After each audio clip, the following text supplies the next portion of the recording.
Welcome into Sports Around the Bar. As always, we're not ready to start, but, here we are. We're glad to see you. Glad to see you guys actually got a notification this time. So, Drew, we finagled with some of the stuff in this past week in between shows. Don't know if it's going to work better. Don't know if it's going to work worse. All I know is that if you're here and you're seeing it, crack a beer open, have a drink with us, and let's talk some sports, man. I know it's the off-season. It's the off-season. But I don't care. Here's the thing. We're still talking football. Beer is never off-season. There is no off-season for beer, absolutely. Right. And there's no off-season for us, man. We go around the clock. Right. So exactly. Here we are, ready to talk NFL with all of you guys. And today we are going to dig deep into ranking where all these divisions stand. We want to talk about where all these teams show up now that we're basically done with free agency. We're basically done with the draft. Some teams got better. Some teams got worse. We're going to talk about all that as well as comments from you guys. Before we get into that, you want to hit a little bit of the news? Because I think, the worst notification, maybe in Twitter history, this afternoon, when I got a notification. I was like, news? I didn't know we're a news broadcaster now. Let's talk about the Wait, weather. Play the sounder. Let's go. Can I be the weather guy? Yeah, play the weather for a I national think it's going to rain. Wherever you are. I can't be wrong. But let me say this. Worst notification ever in Twitter, where I got it, came directly from the NFL. So normally they're on point. It's normally something I at least want to click on to see a little bit more into. Sure. I get a notification that says the Browns are expecting a multi-game suspension for quarterback Deshaun Watson. And you know what I said? Fake news. What? No, fake news. No way. Fake Really? News. Yeah, it's not real. 22 sexual assault allegations, still all those civil court proceedings hanging out there, and you want to tell me that, guys, he might face a suspension from the league that has pretty much been pretty liberal with the ban hammer when it comes to anybody doing anything. So is it right? Is it wrong? We'll talk about that a little bit, but this has been talked to death. I mean, everybody knows he's going to get suspended. Yeah. I don't know why I needed to get a notification this morning at like 7 in the morning saying the Browns are expecting him to get suspended. I know. I just expect. There's no... Everyone knows. They're not like, he's going to. They expect. Meanwhile, it might happen. It might not. It might happen. I do want to get to some of these guys. Jeremy, good to see you. Caslin, we're glad you can catch us live, man. This is great to see you. Austin, he says AFC West has to be the best division. Spoiler alert. In the football, maybe the best division in NFL history. Well, let me ask you. We'll get to it, but let me say this. I think there's some competition for it. So they're going to be up there. I think everybody. If we put them like 7th, everyone would be like, "Come on," but there's going to be, I think, some competition for it, and we'll talk about who when we get to the list here in a second. Yeah. But, I mean, you're right. This is one of the better divisions that we've seen just stacked, seems like, all the way through. Chris says the Colts will get the 3rd seed and win the AFC South. I love seeing Indy fans in here. They love driving the dagger because before the draft, I was like, there's no way. There's always been now I'm like, man, there's always been that thing between Chris and you, though, him being a Colts fan. There's like 8 Chris's who like the Colts. No, I don't know. Chris White is very solid. Is but there's the guy like 3 or 4 always Chris's. there. He's always pushing. I'm going to look it up and make a list. There's like 4 or 5, and I give him props for it, man. Stick to your guns. Yeah. Stick to your guns. I love to see it. That's why we're here. I don't want everyone to tell me my team's going to be the best in the league. I'm not going to tell you my team's going to be the best in the league. I will. Yeah? Well, appreciate that. No, like my team's the best. Oh, okay.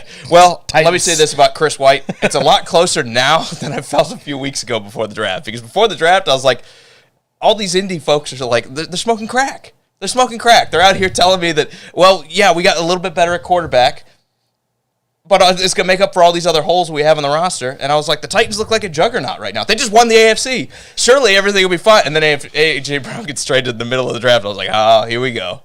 Never mind. Bobby, it's good to see you. He says he haven't watched us in forever. He was off Facebook. We're glad you're back. We're glad to be back, Bobby. Good to see you, man. Hope you enjoyed your time off Facebook. We were off Facebook for a little bit. Yeah. It's good to see you. Jeremy said that's why the Browns kept Baker, for this very exact reason. I disagree wholeheartedly. Remember, they signed Jacoby Brissett, and they also brought in Josh Dobbs from the Steelers. Neither one of those guys are particularly great quarterbacks. Brissett's obviously a lot better than Dobbs, but they've brought in multiple quarterbacks because I think that bridge is it's burnt to a crisp. There's no way you're going to see Baker Mayfield start games in 2022. I think he'll hold out. I think he'll tell the Browns, hey, good luck without me.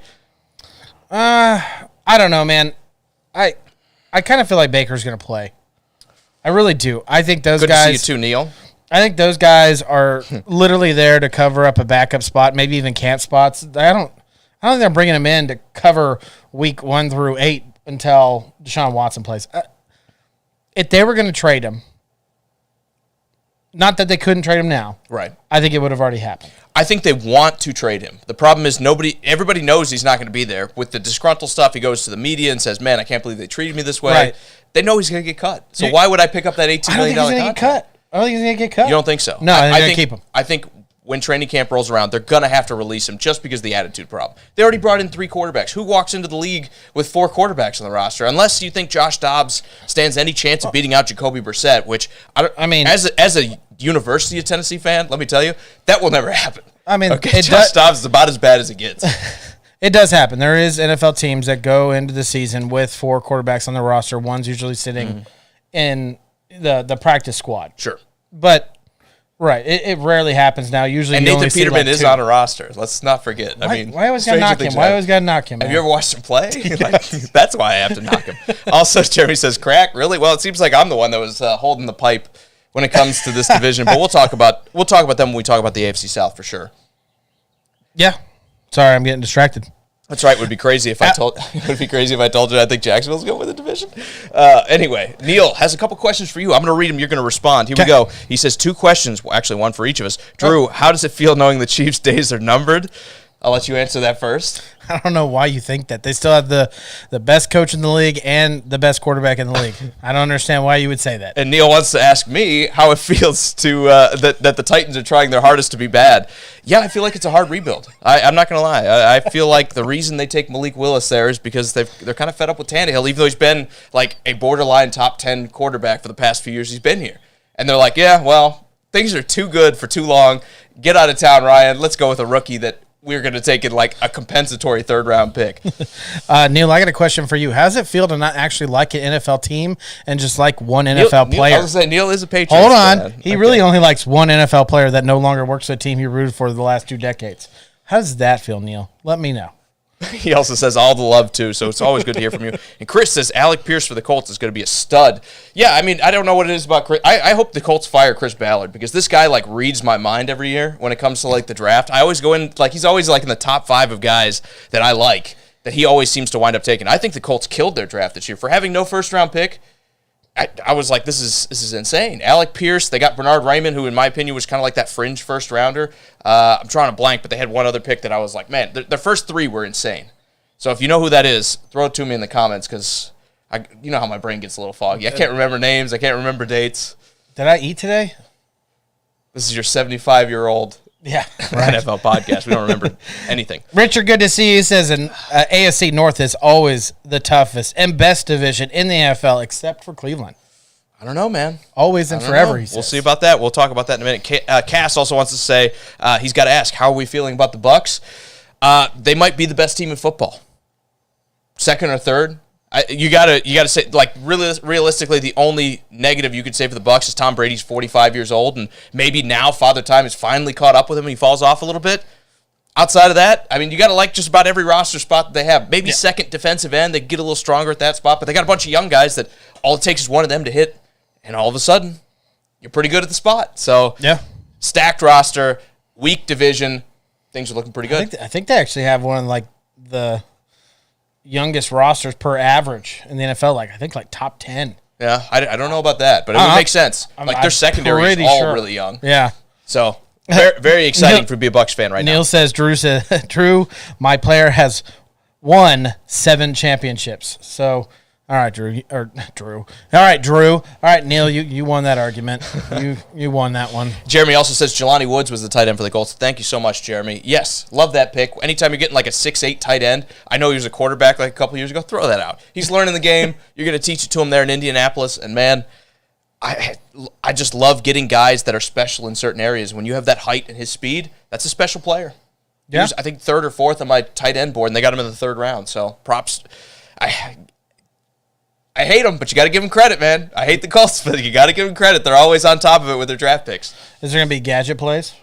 You would think. You would think, right? A guy that's 6'8", I mean, at the very least, he's the red zone threat already, because if you put a 5'11" corner on him, just pop that thing up and see what happens. All right, we'll move on. One more real quick. Ian says, what's the best team in football is in the USFL? I will say, their ratings, better than I thought they would be. They're still averaging about 1 million viewers a game. So pretty strong for the USFL that I thought, once you get past those first couple weeks, I thought the hype would be dead, man. I thought we'd be looking at it like it was with the AAF. My hype got dead after the first half. Yeah. Of the very first week. I don't know. I at least watched the first couple weeks. And I missed a couple in between. I watched a little bit this weekend. I don't know that they're going to be able to compete long-term, but I hope that they can because I want to see them kind of rise up. The real question is, now that college is allowing NIL deals, is there going to be any talent that could steal from that group to try to bolster what's already looking like kind of a weak set of players for the league? So we'll see. I hope they're able to. I don't see it really working out, especially if XFL comes and they're going to push theirs. Is there that much talent that's actually enjoyable to watch? Yes. Yeah. Leagues? I mean, think about it. We watch college football. There's 120 schools in the top division. There's got to be 120, 150, 200 guys you want to watch. Not all 120 teams are great teams to watch. You don't like Mountain West football? What's that? Big East? I'm just kidding. Obviously, Drew's not a Big East fan. I'm kidding. I watched Big East might be better. When I lived in Colorado, I watched Air Force play quite often. Mm-hmm. Those are great games to go to. Games to go to. Problem with the shorty cans, I'm already almost out of beer, and we're not even onto the top. Yeah, I don't even know why you did that. It was what was on the shelf. All right. We'll grind into it if you're ready to start. Let's talk about these divisions and talk about where we see them all stacking up, because obviously 8 divisions, they kind of fluctuate a little bit. You don't see big swings because usually the good teams stay at least good for a while. The bad teams stay bad at least for a little while, but there's a little bit of movement in between. This year, I think we've seen a little bit of movement just with all these free agents. We've seen more than we normally do with all these free agent moves and teams that are just selling out because they want to be like the Rams. First off, is that the right move to swing for the fences and say we're going to win a championship this year, and whatever happens next, I mean, we'll figure it out? Yeah, if you're doing exactly what the Rams did, they won a Super Bowl championship. So, yeah, that is the right move. But the problem is, how many teams have done this and it not work out for them? Exactly. And it killed them in the long term at all. 5-6 years from now, they're still suffering for some of that. Now, let me throw this out because I want to add to that point. Let's not forget that the Rams were a 4 seed going into the playoffs, played a 4 seed in the Super Bowl, and played a 6 seed in the NFC Championship. So might have been a little bit of luck there. Right. Most years you're not typically that blessed when it comes to who you're playing in the playoffs. They do have a couple things going for them, though. Because, first off, when you're playing in L.A., more players, free agents, want to go there. Mm-hmm. That helps. Everyone likes the California weather. And then when you got a head coach like McVay, where he has that kind of swagger, that style of gameplay, that play calling that is now the future of NFL. I mean, it really is. You look at like Belichick, you look at like Andy Reid, even though Andy Reid is still very gimmicky in plays. I mean, that's old school. The new school is McVay, so a lot of players want to go play for him. Can you get that in somewhere like in Denver or Oakland or anywhere else that they're like going out and getting a bunch of free agents? Is that going to be enough for them, though? Or does it have to have that kind of L.A. swagger kind of look to it when you're sitting there pulling everyone in? Yeah, they went out and got great players like those 2 teams I just said, Vegas and Denver, but they don't have that L.A. swagger. I mean, there is a difference there. I don't know. I think Vegas would be pretty fun. Like, you talk about going to a fun place. Vegas would be pretty fun. Yes, you're right. But Denver's not a bad city. You've been there. I've been there many times. I've been to Vegas, too. I've been to their airport. It's great. But there is a difference there, though. It's like playing in New York. Sure. New York sometimes can pull more people there because it's New York. Then why are the Jets bad? And why are the Giants bad? Let me say this. I said can. They'll follow. They're not doing it. I do agree. That is a factor. But I think it's such a small part of the decision. Guys will always follow because they want to win. Like, you have played your entire career trying to win football games. The money is going to be there regardless. I know there's some of these states have taxes. I know some of these states have undesirable weather and all the rest of it. If Buffalo was that, why is Buffalo turning into a destination for all these teams? It's because guys want to win. No, they do, and I think they'll chase where the talent is. It just so happens that right now LA has 2 talented coaches in my opinion. Maybe I picked 2 wrong teams to compare them to. I agree. I was trying to think of Nashville. I was trying to think of like what teams pulled in a lot of free agents this year out of the ordinary. And Denver and Oakland are definitely. I'll keep calling them Oakland. I'm gonna do that forever. They'll always be the Oakland Raiders in your heart, man. Good to see you, Frank. In Vegas, I mean. Okay, let's talk about like Cleveland or even Minnesota. do big name free agents normally go to those teams?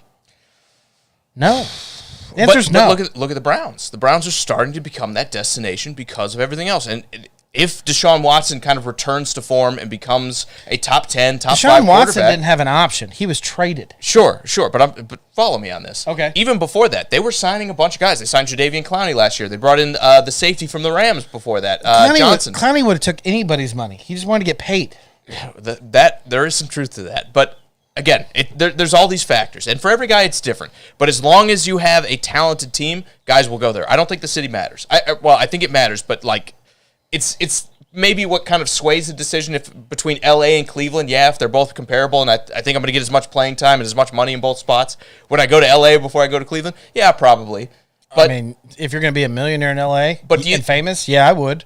You'll be a millionaire until you start paying those taxes. But would I look at Cleveland and say, man, they're just much better than LA? I'm not going to go there? No. I think these guys want to win, and you have a very small window to do it. When you hit free agency, if they're both offering you similar money and they're both offering you the chance to win, of course you'd go there. I'm just... And like Ian says, Vegas is fun for athletes to get arrested. If I had to get arrested somewhere, I think Vegas is pretty high on my list. I think that sounds terrible. Compared to what? I would take like Tampa, Florida. I would take a very small town out in the middle of nowhere. Then everyone's going to hear about it. Can you believe Andrew Chapman, best middle linebacker in football, gets arrested in Tampa, Florida? No, give me Vegas where it doesn't even make the headlines, man. Everyone's like, yeah, we know. And you wouldn't even know about it. I'd be in such a small town. I don't even have a news channel. Jacksonville. Smaller. Yeah, I'm just saying, if it has to happen somewhere, Vegas, there's worse spots to pick than Vegas. That's all I can say. Guys, you tell us. Does the city... Where do you want to get arrested? Yeah, where do you want to get arrested? Does the city your team plays in, or any team play in, matter to free agency? And does it make your team more likely, even though if you're winning or not, to pull in big names? I think it's like 3 to 5% of the decision. You think Tom Brady chose Tampa Bay for the most part, but because he could play outside in the sunshine? I think it factored in a little bit, but why isn't he in Miami in that case? Like he could have signed with Miami before because he wasn't going to go into the division. They weren't going to win. Oh yeah, I think he wants to play. You don't think Tom Brady wouldn't like sticking his fingers in then he would have done it in Bill Belichick's eyes twice? Then he would have done it. Well, they weren't good enough. He didn't want to lose. And here you're running off to like a ready-made Super Bowl roster here in Tampa Bay. But you could say that about any team. I mean, they're all NFL stars, right? And if you're Tom Brady, the greatest quarterback to ever play the game, this would be... They don't have my white slot receiver. No, I'm not going there. White slot receiver? Yeah, who am I going to throw to? He didn't have one now. Yeah, that is true. Well, Scotty Miller... Put some respect on Scotty Miller's name. Okay, he gets like 8 catches a year, but whatever. It's fine. Yeah. Anyway, moving on. I will say this, Drew. At the very least, I think it factors in. I think it's a couple % of somebody's decision. Deshaun Watson notably said, hey, I don't want to go to a cold weather team because I don't like playing in cold weather. But he turned down Atlanta. He turned down Carolina. He turned down the Saints because he wants to win. And he looked at Cleveland and said, yeah, that roster's gonna in a lot better shape than most of those other teams. Richard said, don't forget how many players wanted to go to Green Bay after Reggie White signed there. Exactly. Guys want to win. I think that's still the driving factor. And when you win, it brings the money, it brings the fame, it brings everything else. The thing about Green Bay, though, is it has that nostalgia where players do want to play there. I mean, who doesn't want to play in Lombardi's Stadium? I mean, where the greats like Bart Starr and Brett Favre and Reggie White have played. I mean, there is some pull to go to Green Bay. I don't think you get the same feel when you talk about, and no offense to Vikings fan, but Minnesota Vikings. I don't think you get that same pull. I don't think that happens. If Aaron Rodgers wasn't in Green Bay and Jordan Love was the quarterback, they wouldn't be signing anyone. And they didn't sign anybody. They let them all walk. Sammy Watkins. Who's that? Yeah. Best receiver to ever play for the Chiefs. Yeah. And Cass goes on to say he's still shocked that Brady picked Tampa, but he's glad he's coming back. Here's the thing. We gave Kevin Durant a lot of flack when he ran off to the Warriors, and probably rightfully so, because he couldn't beat them, and then he ran off to the Warriors, and he won a championship. And we gave him a lot of crap because it was that was kind of not the way you're supposed to do it. Why don't we give Brady that same kind of crap? Is it because he's won before? That it's like, oh, well, I mean, you abandoned New England when the roster fell apart. You ran to this ready-made team that helped Jameis Winston throw 30 touchdowns. There were 30 interceptions in there, too. But throw 30 touchdowns. The defense was coming up. I almost stuck up for Tom Brady. That's crazy. You made me almost stick up for him. Why don't we talk about Brady the same way? Because he kind of did Kevin Durant the league a little bit. It's just he had won before and said, I'm not going to be the good soldier who just like goes down with a ship here in New England. Good luck figuring it out, Bill. I'm off to Florida. We've had this conversation before, though. We have. It's the NBA is different. One great player going into a starting 5 team, like where you can play and you're going to do the majority of the damage. There's a huge difference, like when Durant shows up. Tom Brady showing up to a team where there's 22 players on the field. Oh, I disagree. I think any other position, I'd say you're right. But quarterback? Well, that was my point about, like, if he went to Miami. I should let you finish making the point before I said that, but sorry. Is if Tom Brady would have gone to Miami, does Tom Brady make that big of a difference there? Oh, he doesn't want to lose. Well, here it is. Regardless of how great the Bucs look now with Tom Brady, they were never looking that great with Jameis Winston. Well, it's because of the 30 interceptions. You went from 30 and 30 to like 30 and 10, and now all of a sudden you're winning go Super and throw, 2 out of the window, and you throw Brady in there. Miami today. I mean, have you heard all the rumors that he was trying to set up this like coup to like move to Miami? I don't know if you believe it or not. I don't know. It might have been true. I'm just saying, now he believes he can win there. You got 2 great wide receivers, in my opinion, in Jalen Waddle and Tyreek Hill. Probably not in that order, but still, you get my point. The speed there is going to be insane. They have Mike Gesicki, who is fast for a tight end. So there's so much speed there. Yeah, you can win in Miami now. But half of that, one part of that was there. I'm trying to think what Waddle Are you talking about Miami? I mean, or Tampa Bay? Gesicki was there. Okay, yeah. And so was Waddle for a year. I think that's why Tom Brady said, maybe I should just like pack it up and move on down the road. My wife would be a lot happier. She does, I'm sure, tons of modeling out there in Miami. I'm sure she spends enough time down there. So, yeah, where you play matters. But more so, I would argue, what the shape the team is in matters to guys more. I think it's what tips the scales. Like when you have 2 spots that are similar, and you're looking at Cleveland, and you're looking at LA, or you're looking at Florida, or you're looking at Minnesota, like you're talking about. Guys want to go where it's nice, but they're not going to go lose. They're not going to go win 6 games a year and like mess up the rest of their career and their legacy because they didn't want to play in cold weather.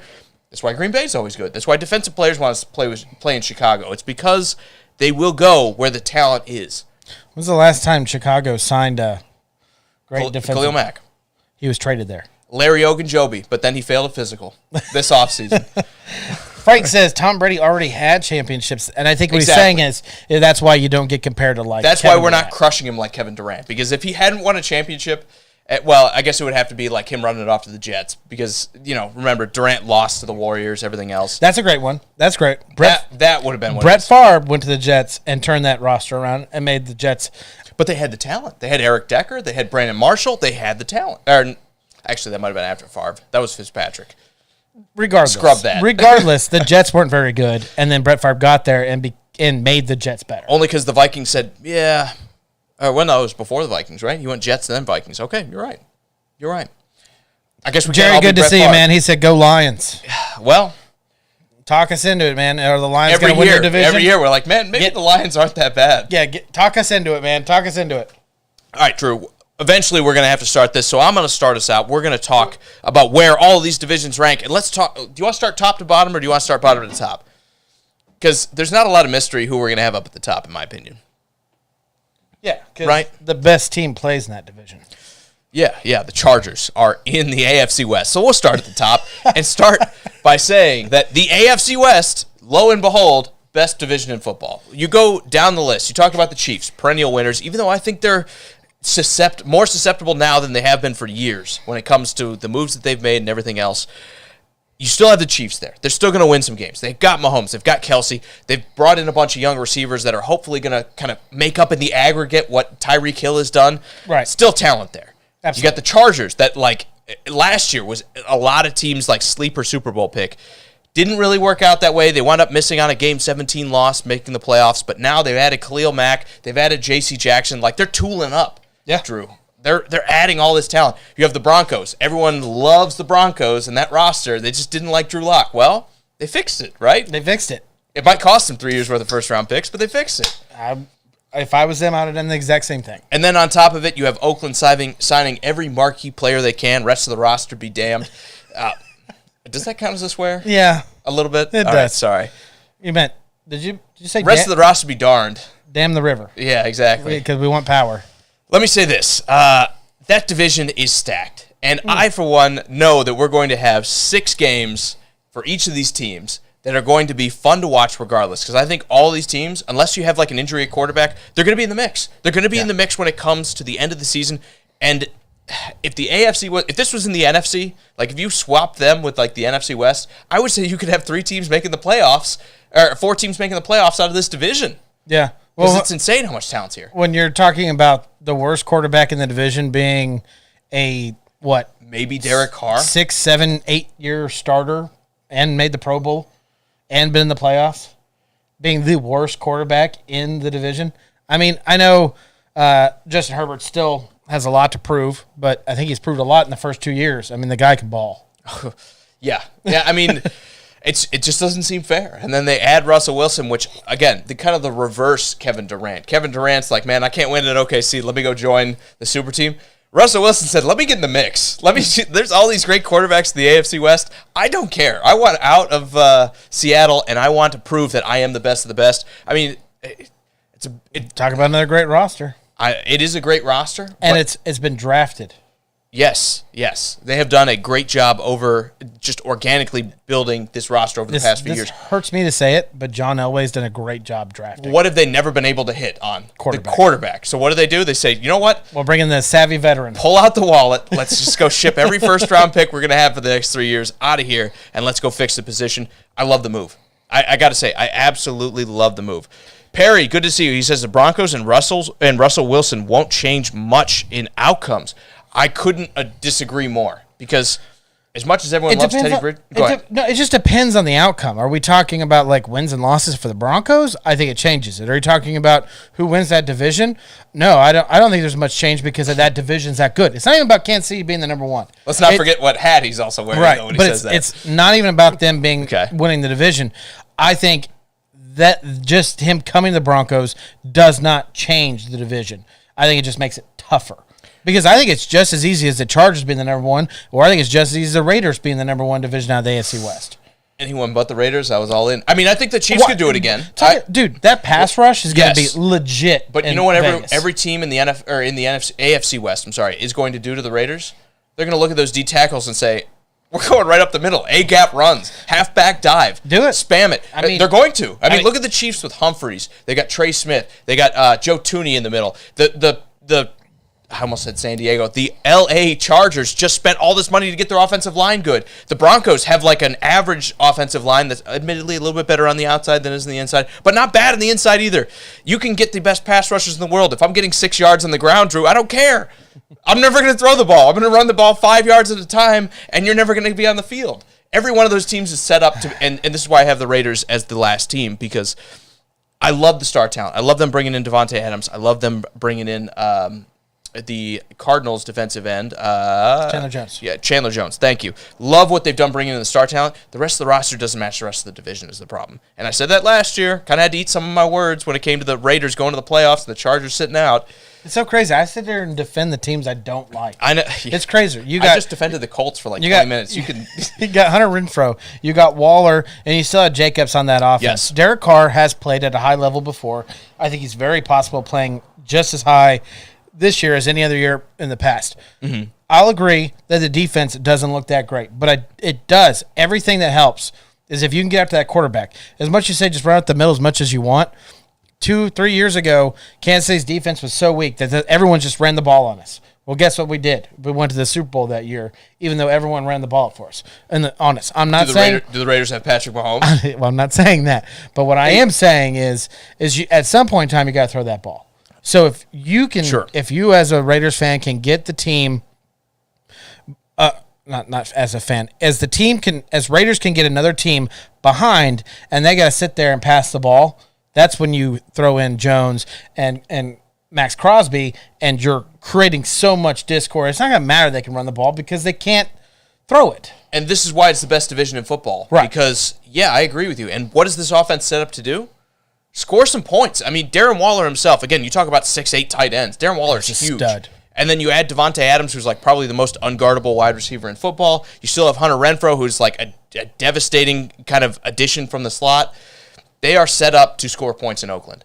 The only thing I think the running game's going to take a step back. I think their offensive line isn't good, and it hasn't been good, and they kind of really haven't done a lot to address that.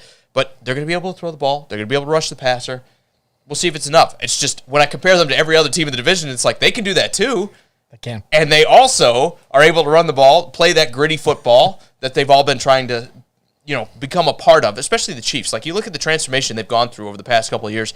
Andy Reid said, I'm tired of having a not-so-good offensive line. I'm tired of not being able to run the football. We're going to do everything we can to take some of the responsibility off our quarterback's shoulders. And if we're winning on the ground and then Mahomes has, free reign to throw the football, it's game over. There's no stopping that. And every other team in the division has said that. I think the Raiders are just going to be a little bit more one-dimensional. It's probably why I think they're still going to finish fourth, but they're still going to finish fourth with 8 wins.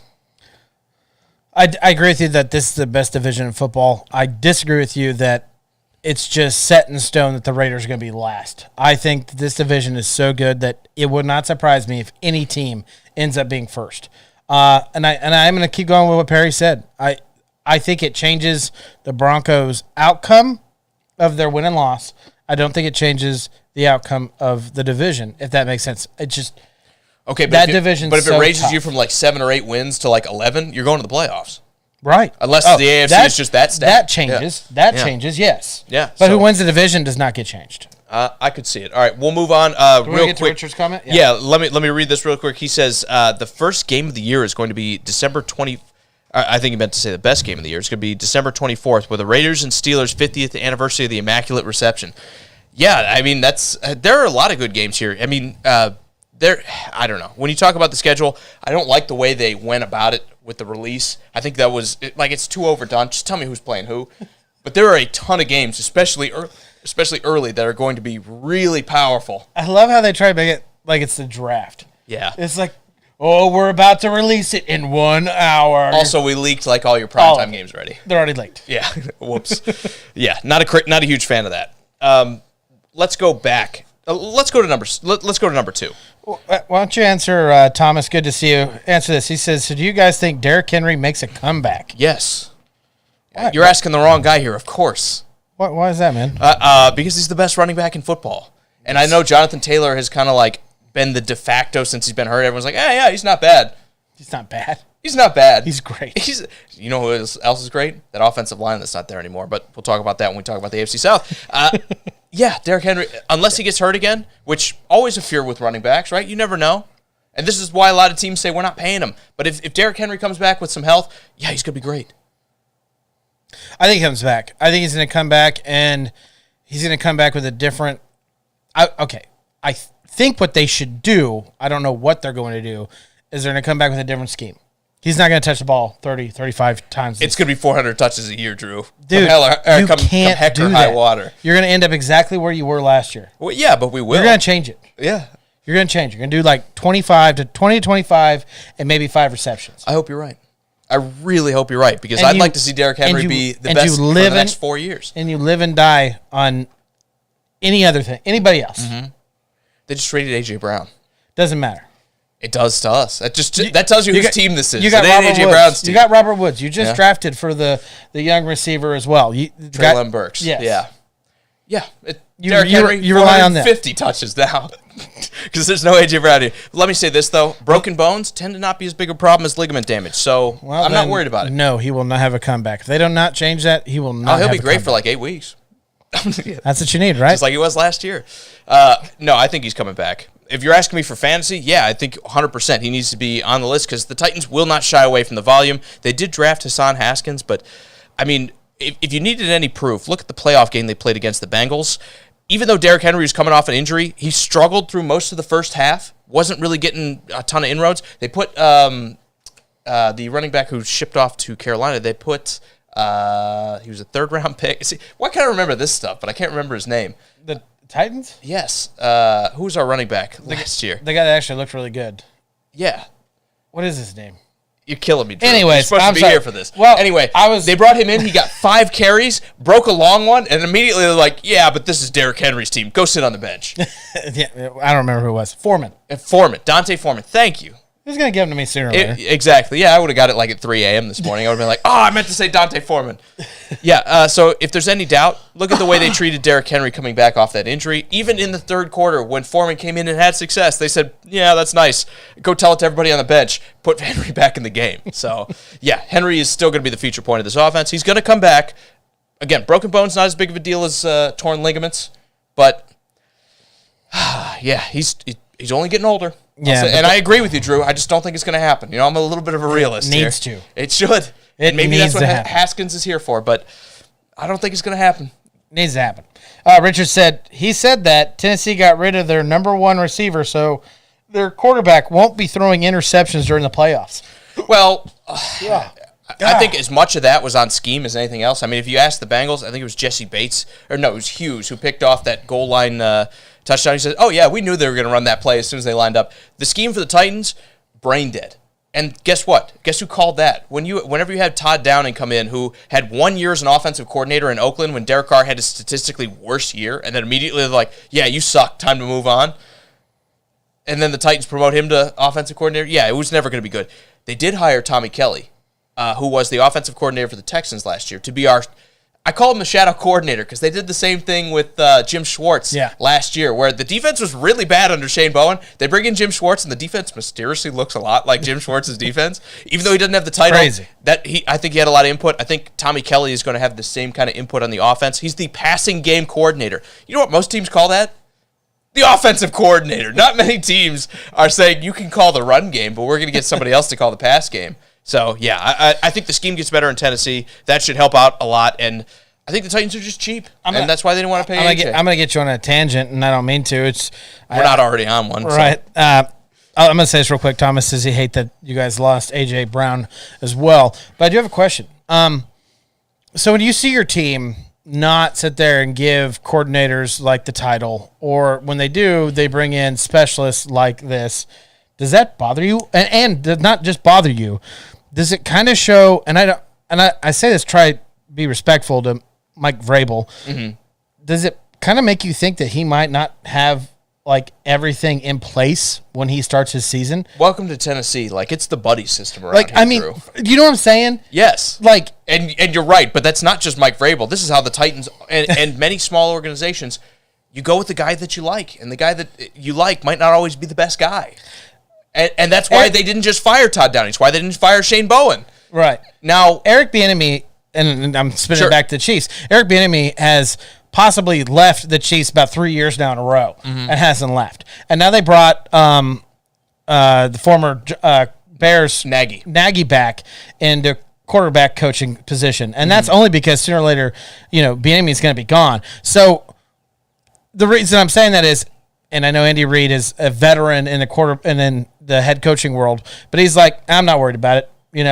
Bieniemy is going to be my coordinator no matter what, regardless of everything's being said. Why can't Vrabel do the exact same thing?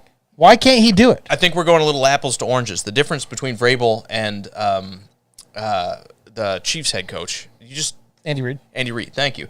The difference is Andy Reid runs the offense. Like, that's Andy Reid's offense, and maybe you give it to the other guy, you kick it over to him, and he puts his own spin on it. Bieniemy does call a lot of plays. Exactly.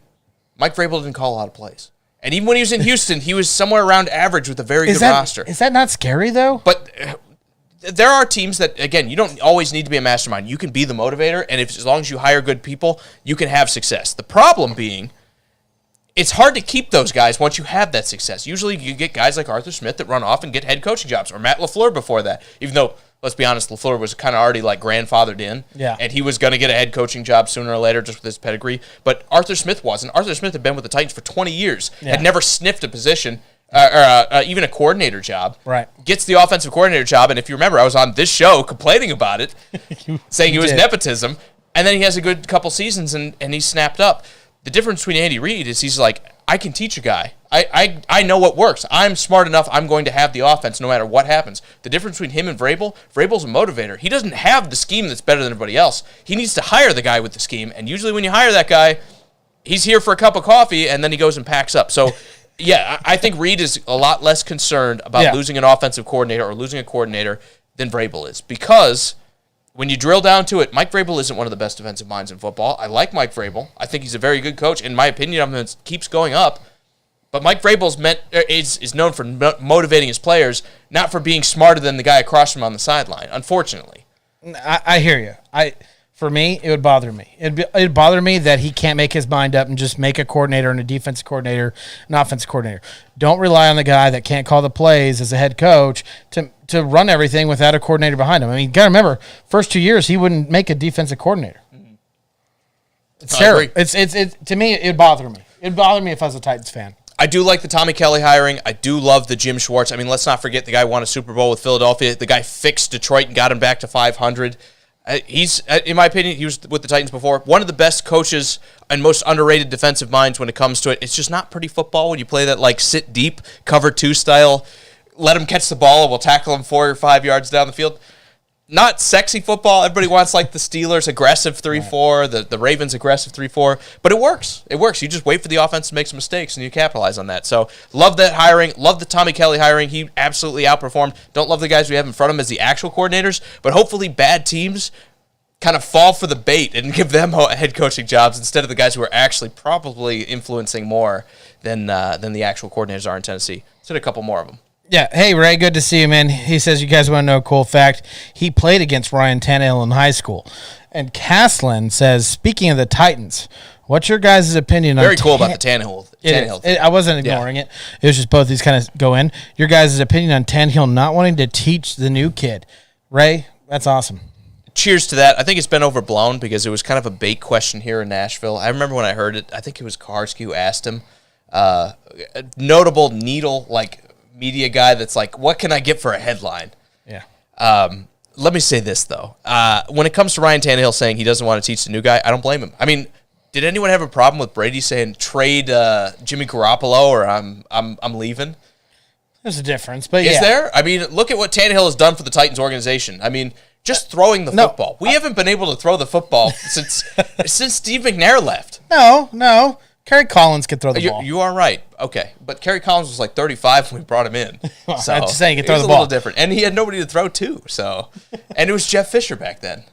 8-8, ground and pound. 8-8, buddy. Yeah. So let me say this. I have no problem with that. I wouldn't want to hire somebody to take my or Drew's spot and be like, hey, Drew, listen, I got somebody coming in. He's going to take over your spot in the show. Show him how to really get the people going. All you got to do is drink beer and look stupid. I wouldn't want to do that either. So the fact Tannehill just said the quiet part out loud. He could have just said, oh, yeah, I'm always looking to be a good mentor, blah, blah, blah, blah, blah, blah. No, he actually gave us a kernel of truth where it's like, that's the coach's job to make this guy better than me. I'm out here to win football games. I think we talked about this when Andy Dalton went to the Bears. And I was like, I got no issue with Andy Dalton being like, this is my position, this is my team. Steal it and from I go forward. Yeah, I got no issue with it.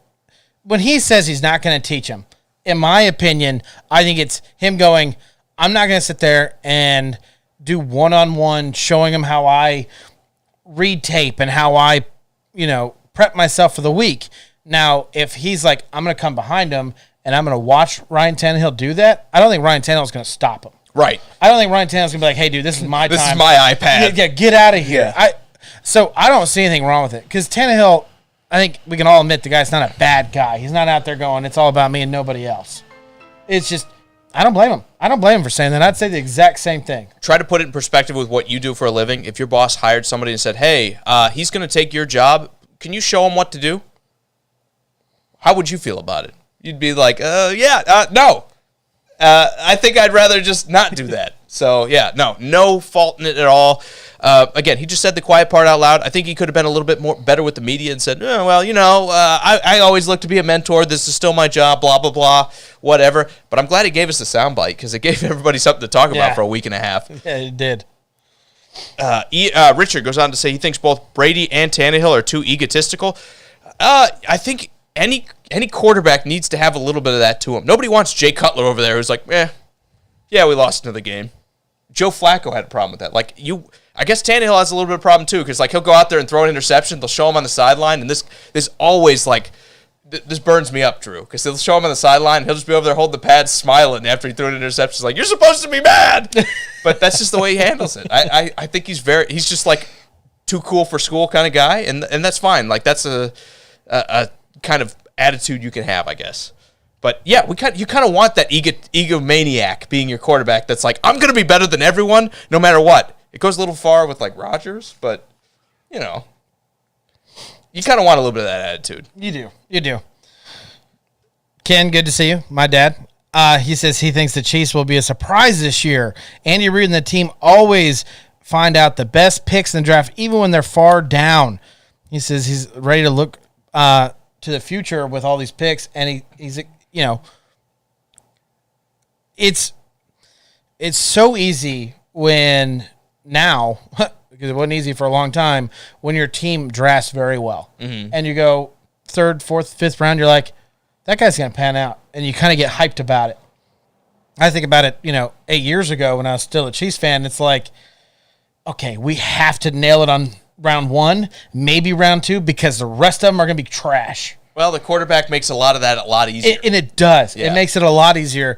And I get what he's saying. It's just it's something nowadays that we're so used to as Chiefs fans that we were not used to a few years back. I said they were my second favorite draft. If not for the Ravens, I would have said it was my favorite draft with the value they got later on.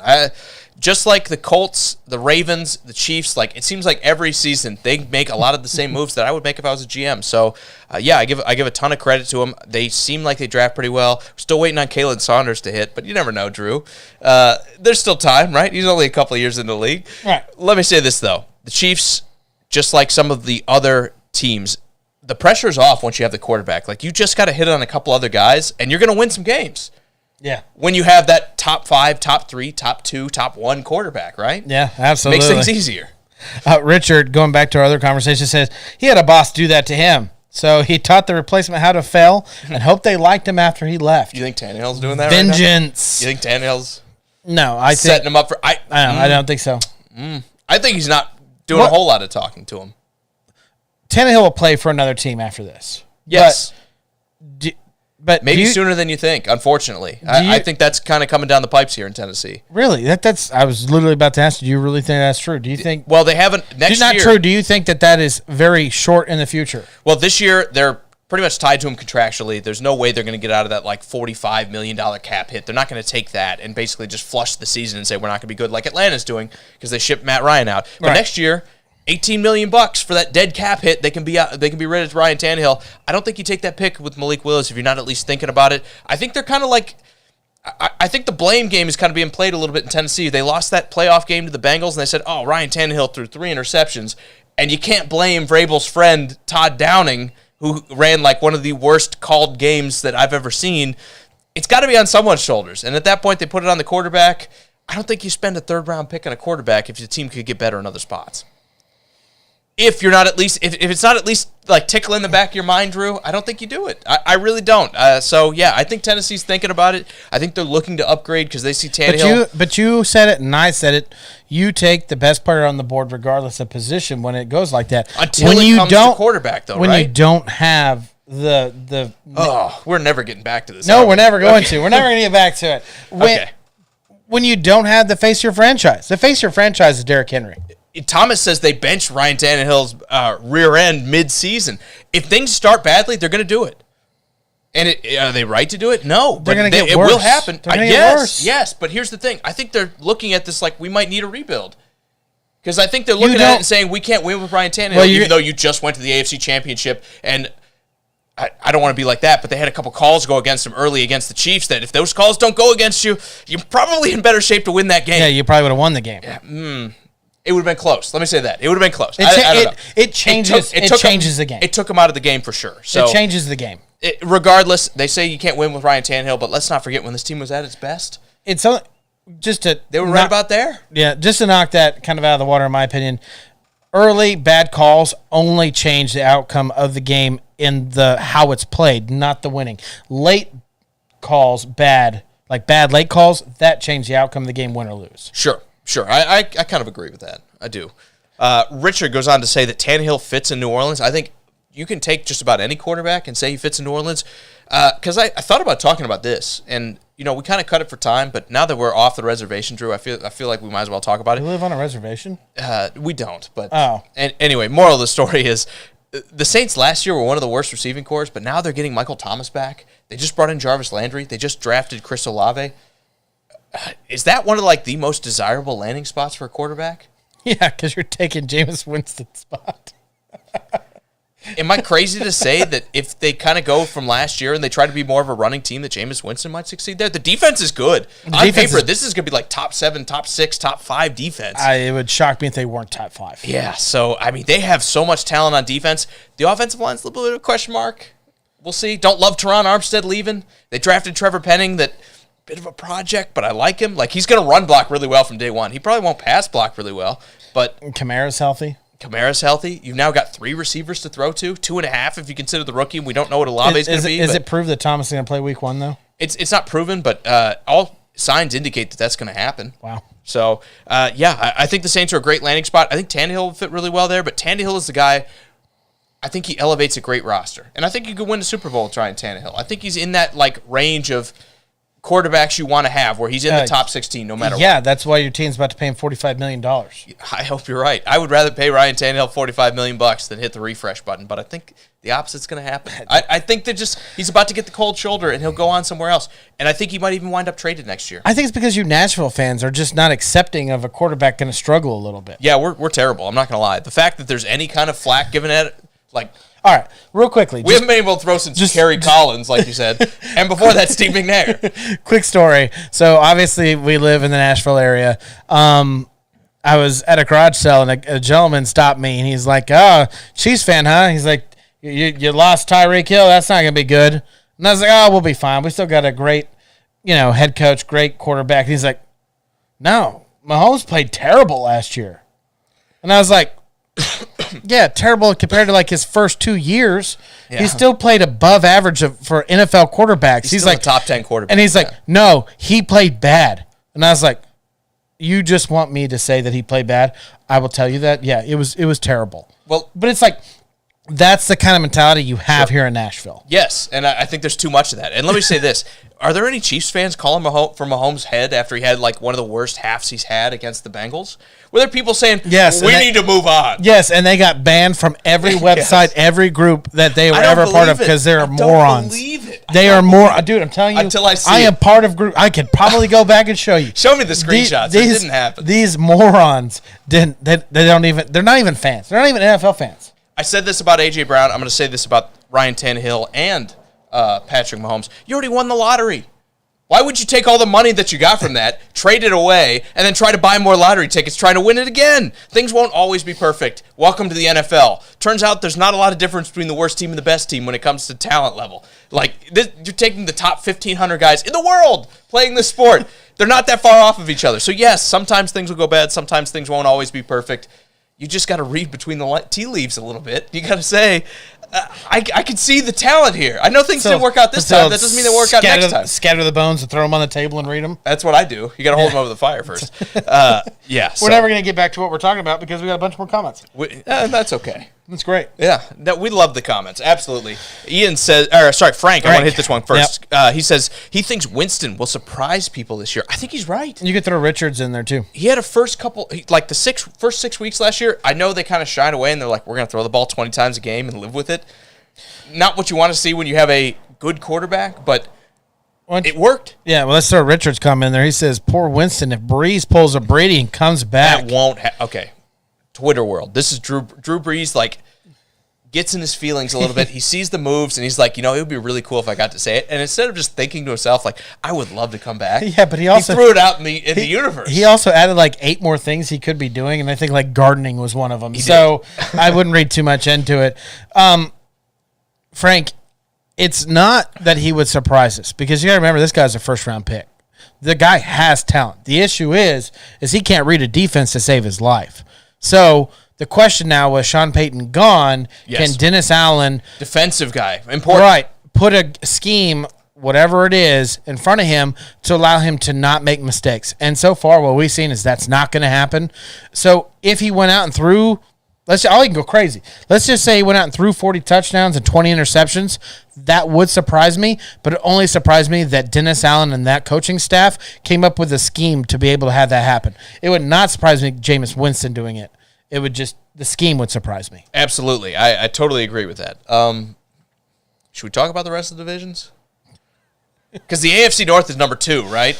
Yeah. If they're not number 1, and here's the crazy thing. I think Oakland has some susceptibility where they could lose some games. I think they're going to be having a hard time stopping the run. I think they're going to have a hard time at times with teams that want to play that physical brand of offensive football. I look at every one of these teams in the AFC North. They look good. They look like great. I mean, you talk about the Ravens. Excited. Everybody, I am excited, even though I hate that it's not my division. But you look at the Ravens. A lot of last year was derailed because of injury. A lot of what they did kind of got thrown out the window when like half their secondary got hurt before the season even started. They lost like 3 of their top running backs early. And would you grab me another one if you don't mind while you're up? Thank you, sir. Yeah. It should be the freezer.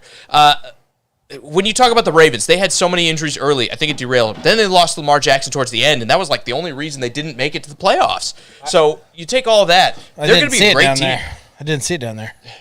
You got to bury it, man. You got to keep it cold. Yeah. You know how we do it around here. Real quickly, Thomas didn't know that we were from Nashville. We're not from Nashville. We live in Nashville. Also, cheers to you in Chattanooga. Yeah. You're getting that first-round pick with Cole Strange. Hey, actually... Local boy. To be honest, Chattanooga's an amazing town. Have fun down there, Thomas. It's fun. Their traffic is not. Let me tell you, been through that, going to Atlanta a few times, rush hour traffic. Oh, yeah, because it's... pretty butt cheeks. Well, that's because that road wraps around that river in the city. It's not fun. Yeah. So, anyway, Chattanooga, cool town. Glad they got that. Glad to see you glad to see you hanging out with us from not too far away. Cass also says, as a Bucs fan who has seen Winston consistently, he'd surprise him if he threw less than 10 interceptions in the season. Yeah, that's just...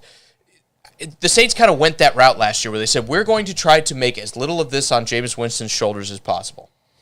We're going to try to just run the ball, and if that's working, we're never going to throw. The problem is they didn't have the receivers either. Well, how many games he played? 10? 7? It wasn't even 10. It wasn't like he got hurt in the first half of the season. And then it was right around the halfway mark. And so then you throw in the fact that he threw the ball 20 times or less. I think it was coming back from a Predators game when I was listening to it on the radio when he got hurt. It was like Sunday night, I think. It was the first night they had to play Trevor Siemian. So, yeah, he's going to throw 10 picks, right? Like, if I had to put money on it, I said what was I think the over-under is like 18. What surprised me was 20 picks. Yeah. If he just throws 20 and 40 touchdowns, that would surprise me. What would the line be for you? With these receivers, they're going to throw more. Like, they're not going to draft Chris Olave and trade up to get him. Well, they're not going to bring Michael Thomas back. They're not going to sign Jarvis Landry and not throw. You're not going to have Kamara and not throw the ball to him, too. Yeah, so you're going to be throwing the ball. The hope is you can teach him, when they're covered down there, Jameis, throw it to Alvin, who's got like a linebacker on him, and he's going to go just juke him out of his shoes. That's the hope. Hold on. You don't want me to throw the ball 20 yards down the road? I mean, he's going to do that. You don't want me to do that? That's the rest of the conversation. Yeah, that's going to happen. Anyway, Frank also says he had eye surgery. He did have LASIK, and they made a huge deal out of it. But they didn't throw enough to make it matter. Doesn't matter. Everybody, it's just a blur like 10 yards away from him. Frank, I'm going to tell you right now, there's plenty of doctors that probably went over his eyesight many a times. I don't think that was the reason why he was throwing Look, he's just a guy that takes chances, and sometimes it works out. You saw that in Tampa Bay. Yeah, many times. The only thing I'll say is everyone's saying, well, now he's got receivers. Last year they didn't really have that. The scary thing, Drew. Receivers in the Bucs in like Tampa crazy. Bay, yes. Yeah, exactly. So, yeah, a little worrying for Winston. But Getting back to it. Richard says, say Steelers, take it. That's all it needs to be said to put them at the number 2 spot in divisions. So Kenny Pickett, a lot of people see him as the guy that has the most like pro-ready potential. Some people said it about Desmond Ridder. I think it's Pickett.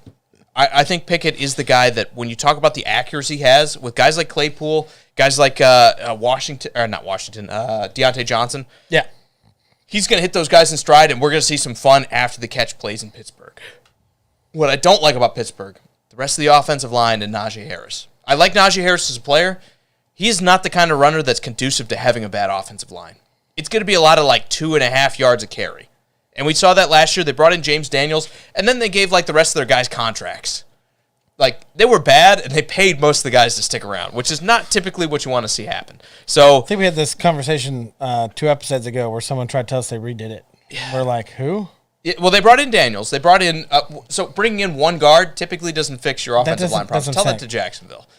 Paying one guard doesn't tend to fix a lot of problems. So, those guards, I mean, you could argue the Chiefs did. Like, they brought in Tooney, but then what did they follow up with? They landed, like, one of the best centers we've seen, like, out of the draft ever in 3 Humphreys. more draft picks, yeah. And then Trey Smith, like, one of the best steals out of the draft. So their interior kind of, like, all got better all at once. Steelers haven't really done that. So the reason I have them finishing fourth, I don't think they're going to be as good as everybody else. I think they're going to be competitive. The defense should still be solid. I worry about their corners, but they've got good safeties. They've got good front seven. I worry about their corners. Like Levi Wallace starting. You put him behind the Browns, huh? Yeah. Wow. Have you seen the Browns roster? Yeah, but they don't have a quarterback. And they don't have a defensive line outside of Myles Garrett. I mean, you're everything else, I'm like saying they got 19 out of 22 guys here, I'm saying Drew. this because what you said to me, you were like, Yeah. Baker Mayfield will not play. Jacoby Brissett's going to win games with and this Deshaun team. Watson is going to be suspended. Yes. It might be 8 games, and it doesn't matter. Like, they're gonna win games with Jacoby Brissett because they're able to run the ball so well, and the defense is just stepping up to the lost plate. all my faith on Brissett with the Colts. I backed that guy up. Won like when 8 games that year. Yeah, garbage. Garbage. I can't. I disagree with that. You could sell me more if you told me Tyrod Taylor was going to play with the Browns and get 8 games. I'm like, okay, yeah, I believe that. I did. But Tyrod is not Jacoby Brissett. Yeah, so I'll give you that. He was. I like Tyrod better than I like Jacoby Brissett. If I had to pick a guy to play an entire season with a bad offensive line, give me Tyrod because of the feet. Jacoby Brissett doesn't have that. We saw that in Miami, right? Yeah. The difference is Cleveland has like a top 3 offensive line. Miami has like a bottom like all-time NFL line. So yeah, there's got to be a big difference there. Richard was the one that said he was the one that was trying to talk us in that they rebuild their line. He talks us into the Lions and the Steelers every year. Yes, Richard. Every time he talks us into the Lions, he talks us into the Steelers. Let us know in the comments if that's true. Richard says Najee Harris had 1,000 yards last year under a bad line. Okay, man, I want to break that down real quickly for you. What? It's not Najee Harris. Like I said, I love him as a player. I think he's a great running back. Right. But this should show you it's not the running back that makes the running game go. Okay. I also want to throw out there that 1,000 yards isn't that amazing.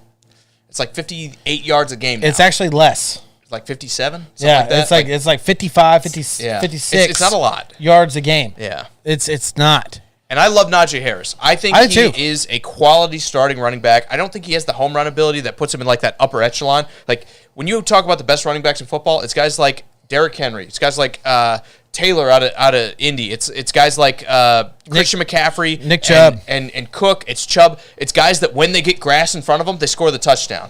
I don't think Harris is that guy. He's the guy that gets 40 yards down the field and gets tackled because he doesn't have the top end speed. But he's that next level below where he is like a good running back that's going to get you 6, 5, 4 yards a carry and just grind out a defense. Physical as well to wear the defense down. It's like a B+ when it comes to running back. The problem is running back is about 20% of your running game. You can't just take a running back and say, oh, it's fixed. The problem is you need those guys to make those holes for him, and the Steelers do not have that right now. Richard says, I prefer Drew as my bartender now after that take, Jake. Well, the line or the talking me into taking the lines? Tell me I'm wrong. Tell me I'm wrong. You talk me into it every year, and every year they win 4 games, man. But I do like the Steelers. They made the playoffs last year. Theoretically, you're getting probably more out of a rookie even than Ben Roethlisberger the way he looked. So do you think, because I kind of feeling this way, and that the Steelers organization is going to have to change how they run the ball. For you have to draft some offensive linemen. Yeah. Hold on. For the last 15 years, they have relied on Ben Roethlisberger to scramble and throw the ball down the field and make amazing plays. Sure. And now he's gone. And I don't care what you think about Pickett. I don't care what you think about Mitch Trubisky. Everything's changed. Roethlisberger's gone. Mm-hmm. Is this going to be a running team now? Because that's the case. We have not seen amazing running backs out of Pittsburgh for a minute. Rashard Mendenhall. I think he was the last one. You can talk about what's his face, the guy that didn't play for a year and thought he was going to get all this. Le'Veon Bell. Le'Veon Bell. You can sit there and say that. I mean, yeah, but that was because they were throwing the ball. He threw the ball to him. Right. And more on that, they were able to just dominate people with Antonio Brown. Right. So things open, just like the Chiefs. I talk about this all the time. You don't have to have the best running back when things are so open in the passing games and everyone backs up. that the running back is able to dominate. You're right. Bell was after Mendenhall, but they've had good running backs. I think they were a running team. They wanted to be a running team. Like, if you look at Matt Canada's offense out of Pittsburgh, they were a running team last year. They had, like, the shortest time to throw. They were holding the ball for, like, literally 2 seconds and, like, throw it because Big Ben's about to get murdered. So, yeah, they're still the same running team. I think you're still going to lean on that. The problem is you don't have the guys. When Indianapolis does it, I don't know they're how able to make things happen because their line was so good. They're not a running team. They weren't a running team last year. They wanted to be.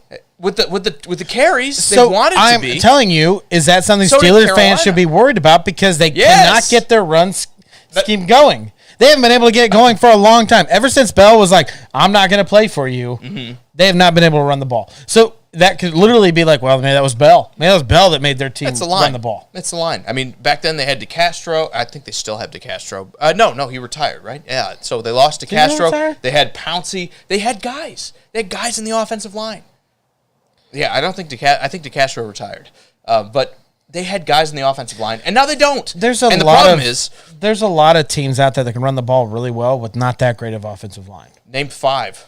Name 2. Okay, Vikings. Their line's been better, and guess what? Their running game has been better. Last year was a lot better than the years before that. And you just talked trash about the Colts, so we'll find out this year about the Colts. But they had like a top 3 offensive line. Yeah, I guess we'll see this year. Like, maybe they can still make it work. They still got Quentin Nelson. They still got Braden Smith. Like, they've got guys on that offensive line. The problem is they have like – so, okay. We talked about not going off on tangents. But I just have to do this. The offensive line is about a unit. It's not about a singular guy. It's not like other positions like receiver. You can take a Jamar Chase, and all of a sudden things go from not so great to, wow, we're one of the best in football because it's more of an individual position. Quarterback is like that. There's a few other spots, but for the most part, it's about the unit. Titans. Titans have not a good offensive line. Well, pass blocking, yeah. Like, they're bottom 5 in pass blocking, but you know what they're top 5 in? Run blocking. Run and ball. You know what helps Derrick Henry a lot? That top run blocking offensive line. But my point is if a scheme is not built to run the ball properly, which the Steelers might be that case. Yes, and they are. It doesn't really matter on the offensive line because, yes, you can have a terrible offensive. Okay, I got you one. Like, and this is for your what?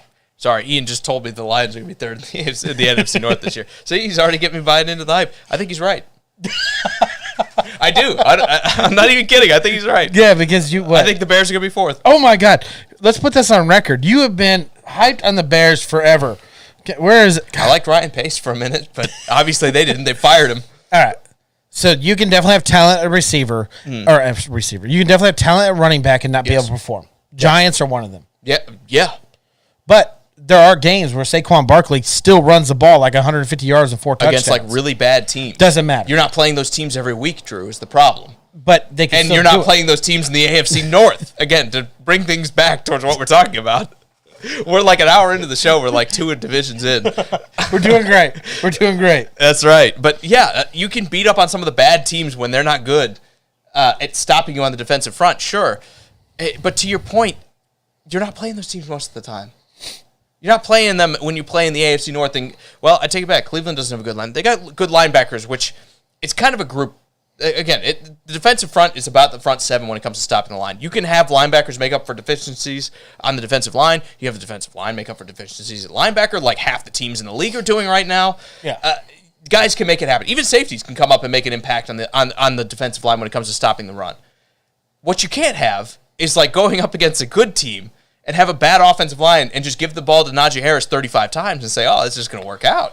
But you could scheme it where he can get an opportunity and make his skill. When you're the Chiefs and you're like throwing the ball 40 yards every time you throw it and everyone has to back up to cover Tyreek Hill. Dude, they got Mr. Trubisky. They'll be fine.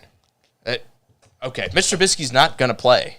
You heard it here first. You don't take a guy 20th overall and sit him behind Mitch Trubisky. Mr. Trubisky just got put on the bench. Richard says he believes the Steelers are going to go 60-30 run this year, and Mitch will throw along. It's going to be – they're going to try to go 60-30. The problem is 60-40, so it actually like rounds up to 100. But he said 60-30. I just went off what he said. I know. The other 10% is like third down punts and trick plays. Yeah. But let me say this. In rounds, then throw the ball. It's still a run. No, in round, then throw the ball. Yeah, okay. one thing I will say about the Steelers, they're going to try to run the ball. That will be you don't take a running back in the first round if you're not trying to run the football. I agree with you. They're going to try. The problem is they're going to play some of these good teams, like the Bengals that are now good up front, like the Ravens who are good up front. They're going to play some of these other teams in the AFC. They're good in the front, and they're just not going to have the success. You get to the third quarter, we're going to be behind, and what happens to all the time when you're behind? You throw the running game out, and you just say we're throwing now. Yeah, you're right. That's exactly what happens. I just maybe it's the coach. Maybe he can't seem how to scheme it. Frank says, "Shut our dirty mouths." The Bears. Frank, buckle up. That's all I can say. I've been saying that for 2 years now. I think the Bears are going to be the worst team in football. Oh, I did not say that. Follow me on this. I'm listening. Yep. You lose Khalil Mack. You lose some star power on the defensive front. You have a really young secondary, bringing in Jaquan Brisker and Kyler Gordon, who are both very likely to play a lot of snaps. Right. So how often do things go really well with rookies in the secondary in the NFL? It's not real often, right? It takes a special talent. Exactly. And I don't think 2 second-round picks are those special. I like both of the players, but they're guys that like 2 and 3 years from now are probably going to be very good starters in the NFL. It's probably not day one for them. On top of that, their offensive line's bad. They lost their best guy to the Steelers in JT Daniels, or second, I would say, behind Cody Whitehair. They lost one of their best offensive linemen. They have Byron Pringle. They have Darnell Mooney, who is probably like a quality second wide receiver. And they have, who's the other guy? Equiminius St. Brown. 2 notable receivers that Patrick Mahomes and Aaron Rodgers could not get a lot out of. And that's going to be the passing game. Like, Pringle played well. Nobody has been set up to fail more than Justin Fields has been set up to fail. And I say this as a guy who had him as the second quarterback coming out behind Trevor Lawrence in that draft. I think he's still the second best out of that class. But you're going to go into year 3 saying, why wasn't he having success? Why weren't we run? I mean, same thing. They're not going to be able to run the ball, even though I like Montgomery. Montgomery's a good running back, but there's going to be like zero space for him to run. Well, Frank says it can't get any worse than last year. Brace yourself, Frank. Brace yourself. You got worse. Allen Robinson is gone. I know he checked out, and everyone's going to say you don't want the guy that checked out on the roster. Who'd you replace him with? Byron Pringle and Equiminius St. Brown are going to add up to Allen Robinson? All right, let me defend Pringle. Let me defend Pringle real quick, even though he got arrested. Let me defend him real quick, okay? He was behind Tyreek Hill, Kelsey, Hardman. Kelsey's a tight end. He's not behind him. No, he is. In receptions. In targets. Yes. But not when it comes to getting on the field. He was on the field, man. And not doing anything, yes. No, he did. He ended up with 6, 7, 8 touchdowns? How much do you like? And almost 600 yards? How much do you like? Oh, I don't like him at all. You don't like him at all. Okay. Is he Patrick Mahomes? I'm defending Pringle. I know. What I'm doing here You're grasping at straws, my man. Yes, I am. I'm trying to help Frank out. Sell it to me. I'm trying to help Frank out here, okay? Sell it to me. So a guy that's literally probably 4th to 5th target on the field at one time, okay? He's gonna now has to be at least number 2, right? You bring in someone like that, give him that money, he's got to be number 2, right? His target only $5 million on a bad team. You got. I don't think you're married to that. You're gonna do it. You're probably gonna because I look at the rest of the roster and I say you're gonna double his targets. Okay. You're gonna double his targets. So if you can double his production, which is not going to happen, but if you could double his production, you're talking about 1,000 yards and almost double-digit touchdowns. That's what you want. You're not doubling that. No, you're not. Not in that offense. No, you're not. I'm sorry. I'm just trying to. So what you're saying is Justin Fields will be twice as effective at throwing Byron Pringle the ball as Patrick Mahomes was. No, he will throw the ball twice the amount of times that Mahomes threw it. Fields will throw it to him. What's more than likely, the production will be halved. So we're going to get right back to 500 yards and 8 touchdowns next year. 500 he'll sign yards, like a touchdowns. 1 year, $1 million contract. Anyway, he's not that bad of a player, man. He's a lot better than you think. Okay. Awkward silence. Okay. All right. Awkward silence. I remember there's no swearing on the show, so I had to reel it back in for a second. Sorry. Okay. What did you really want to say? That he's not good. That was the gist of it, Drew. I'm not a big fan.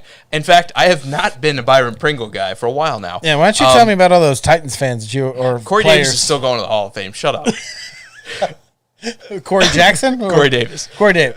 No. Adoree Jackson. Adoree Jackson. He's not bad. He's just on the Giants. Yeah. It's purgatory in the NFL. Like, he had a good year. He's just waiting for someone to It's pray just him out of everyone else- purgatory. Yeah, well, they paid him so much money. Why would you want to leave? Because Like, if you were giving me I $12 thought- million, I don't care. So that goes back to the very first conversation where I said, Yeah. Okay. The AFC North is good. yeah, I heard the Not bad. NFC South's pretty good too. I think that when you talk about the AFC North, they're probably about as good as the AFC West is. It's just nobody's talking about them. I think they've made some great moves. I think the West has stolen this thunder with like the quarterback trade and the big signings with like Devontae Adams and Chandler Jones going to the Raiders. If this was 5 years ago, it would be unthinkable. That Yeah. probably the best quarterback in the league and Russell Wilson and the two best defensive ends in the league left teams and went to the AFC South, Yep. AFC West. Yeah, I agree. I mean, Crazy. they've had tons of movement that you would never see until these GMs got as aggressive as they've gotten here Yeah. recently. But let me say this. The AFC North, I think, will challenge them. And it wouldn't surprise me if you took all the records and added them all up, if the AFC North didn't wind up beating the AFC West in the long run by a little bit, because I think they're both right up there. Like, it's 1 and 1A for me. Right, and we're Even not. though I have to give them a 2. And one thing we had to talk about that we're not doing is we're not comparing schedules, Right. strengths, anything like that. I mean, I don't This know. is just who's better than who. Yeah, I don't know who they're playing. Not off the top of my head. This You is- didn't watch the, 48 hour long schedule reveal. No, because it's not exciting. It's ridiculous. All right. Anyway, number 3, NFC West for me. This is a division that we had as the best in football last year, but now It no was. Russell Wilson. The Cardinals look like they're falling apart. Chandler Jones is gone. DeAndre Hopkins is suspended for 6 games, taking steroids. Which, oops, how did that get in there? We've all seen that before. It's in my granola bar. But they brought I had in no idea. They brought in Hollywood Brown though, so they shouldn't be terrible. I think they're going to challenge. Richard says we might need a second show for the NFC. We do. We need a second show for every division. Okay. All right. We'll run. You ready? Quick as lightning, Drew. Let's do it. I don't even know how long we've been on for. I don't have it up, but let me say this. a It's little been over like an an hour hour. and a half. Yeah. Yeah. It's been a while. Hour and 15. All right. The NFC West. The reason we still like them is because the Rams and the 49ers have crazy good rosters. Yeah. The Rams have the quarterback. The NFC or the 49ers kind of don't. When you look at it, Jimmy G probably not high on everybody's list to be their starting quarterback every year, but I think he's going to. Is the crazy thing. I think Trey Lance isn't very good, Drew. That being said, you go and look at what they were with him and without him, it is night and day on winning loss. Exactly. Well, yeah, it was It only is- a no. couple games. It was only a couple games. He played No, through it's- the Fingal. It is not. Over years. I'm talking about last year. Oh, okay. Only a couple games last year. Yeah, you're right. He's been he's been on the stretcher for a while, and that's probably why they took Trey Lance 3rd overall, right? But Right. there's a reason we didn't see him a whole lot. I don't know why they last year. took him, but yes, right. They were going to take Mac Jones, and then they got peer pressured out of it. They were like, "You can't take Mac Jones. He doesn't run the ball." They should have took him. It's starting to look like that. Let me say this about Trey Lance. It's not to say that he'll never be a good NFL quarterback, but he still doesn't seem like he's ready. The fact that I'm still reading articles coming out of the 49ers saying that guys in the locker room want Jimmy G to start because they know who they're going to win with. Trey Lance can't throw. You look at North Dakota State. They went from Carson Wentz, who was throwing the ball all over the lot, to Trey Lance, where they threw 18 times a game. You don't do that when you're in the FCS in college and you're better than everybody because you're North Dakota State and everyone that has to go there plays here. You don't not throw the football when you're better than everybody. I'm gonna say it. You didn't want to say it. I'm gonna say it. I don't think Trey Lance will ever be a great NFL quarterback. I don't think He's got to follow that Josh Allen curve because I said the same thing about Josh Allen, and No, there's a I'm difference. eating some crow now, right? There's a difference. When Wyoming versus North Dakota State, both not major programs. Not major programs, but you go watch Josh Allen's college tape. The guy's a stud. I mean, he has that kind of arm, though. You go look at Trey Lance's tape. I He wouldn't runs call. well. I wouldn't call him a stud. Yeah, he's gonna play. He's a very athletic gentleman. He scored 15 points against the Cardinals when they were reeling last year. Ooh. That's what I'm saying. Sign- They were reeling. Sign him to a 10-year, $1 billion contract. I mean, that's what the guy should get. No, he's never going to be a great. And maybe I'll eat my words. Right now, I'm You going ready to say to eat some crow? maybe, but Here's he the will big never take be from a Drew. great quarterback in the NFL. Throw him out. I think he could have a long career. Okay. I don't think he's, when you have the athletic ability, you can find rosters that might take you. Maybe he sits behind Lamar Jackson just in case, but he sits behind Josh Allen. I mean, maybe he just sits there. He's RG3. No, he's gone. He's doing college. I'm saying like that's the career trajectory. He's RG3. No, because RG3 won Rookie of the Year. Oh, okay. And he's not doing that. No, but he's not doing that. He's not doing that. He's just not. Drew going for the throat. I like to see this side of you, man. I like to see it. I like to see it. I like to see the it. Same thing about the young quarterback up in Packers, too. Jordan Love? Jordan Love. Who everyone said he's like Patrick Mahomes because the skin color's the same? Yeah, pretty much that's what they did. Yeah. No, I mean the guy was like one of the worst quarterbacks against the blitz, and they're like, he could be Patrick Mahomes. And I remember at the time I was like, what are they talking about? Like, what am I missing? We're going to try to compare them. All right. Skin color. Not. Yeah. That's it. All right. Cool. Yeah. Okay. Anyway, the rest of the NFC West, not so great. I think everyone kind of looks at the Seahawks, and they're not expecting a whole lot of Drew Lock, but they have receivers, right? Are we in for a shock in Seattle? Could there be anything on the table that maybe he gets more out of Seattle when it comes to Drew Lock than he got out of Denver? Maybe having a coach that's not just one-sided on defense. Okay. Maybe. And yeah, I guess. I'm again grabbing for straws. Yeah. So maybe. Yeah. I guess I can also say that Drew Lock will never be a great NFL quarterback too. But a little bit less hot of a take than Trey Lance. Yeah. But I like it. When do you decide as an organization that you don't run the ball well and you focus on throwing the ball? You just don't. You should have decided that 2 years ago. To be devil's advocate, you were talking about teams that don't have a good offensive line but run the ball well. Like, that's Seattle to a T. Like, their offensive line has been terrible. But it doesn't matter. Like, they run the ball. I'm just saying those teams are few and far between, and it's because they don't give up. And almost to counteract my own point, Seattle is a bit of that outlier where they've had these running backs that they've hit on, guys like Alex Collins who comes in. Rashard Penny has like the best year 4 out of a guy we've ever, like, from doing nothing year 1 through 3 and then becomes like a stud in year 4. Yeah. Rashard Penny has had like the best year ever. You just go down the list. Chris Carson, another guy not heralded, but it seems like every year you put him out there in Seattle, it seems to work out. When he stays healthy. That is what I guess the Steelers are going to have to try to imitate when it comes to that. But this year, when you talk about Drew Lock, I think a lot of that success came because everyone was still so scared of Russell Wilson and what he could do throwing the ball, they had to back up. And that's how you have success in the running game. You back defenses up and say, let's go against this light box and put a good running back out there. Good things happen. I don't think Seattle's able to do that with Russell Wilson on the move. Yeah, I don't think so either. And as much as I like Denver's passing game with, Jerry Jeudy and Tim Patrick. And Cortland Sutton. Yep. As much as I like them, they are not DK Metcalf and Tyler Lockett. They are. You know what's crazy? I think in the aggregate they are. What? So I think what you have to. What you're saying? You call me crazy. Okay, I'm going to call you crazy because you're grabbing 3 players and telling them they're just as good as 2 players. Yes. I think when you take the average of all 3 of those guys, and I'm not the Tim Patrick guy. You're the Tim Patrick guy. I am right? the Tim Patrick. You guy. like Tim Patrick. I do too, but less. Same thing with Cortland Sutton. I think you're higher on him than I am. Great daily fantasy pickup. Anytime you can grab a receiver and go for a touchdown, Tim Patrick's one of them. I'm the Jerry Jeudy guy here, though. So let me say this. You take all 3 of those guys, and you just went from like the 35th, 36th, 37th best quarterback in Drew Lock and swapped it for like, 5, 6, 7 with Russell Wilson? Yeah, you're going to have that kind of success. I don't think it matters as much. Receiver is important, but I think it's still like a 50-50 game when it comes to the quarterback. You're talking about the downgrade that those guys went in Seattle now to Drew Lock instead of Russell Wilson. You're going to see them both take a step back. I think I wasn't a big Tyler Lockett guy to begin with. You take Russell Wilson out of the equation, Drew, and you remember in all these years we've argued about it. But let me say this. You take Russell Wilson out of the equation, what does he look like? And that's my big question here. We're going to see. We are going to see. I don't love it. I don't love it. I got to say that. I think Seattle's setting up for the tank because they want one of these quarterbacks out of, let's face it, a much better quarterback class that's coming out in 2022 than we saw in 2021. Not a high bar to get over, but still. No. All right.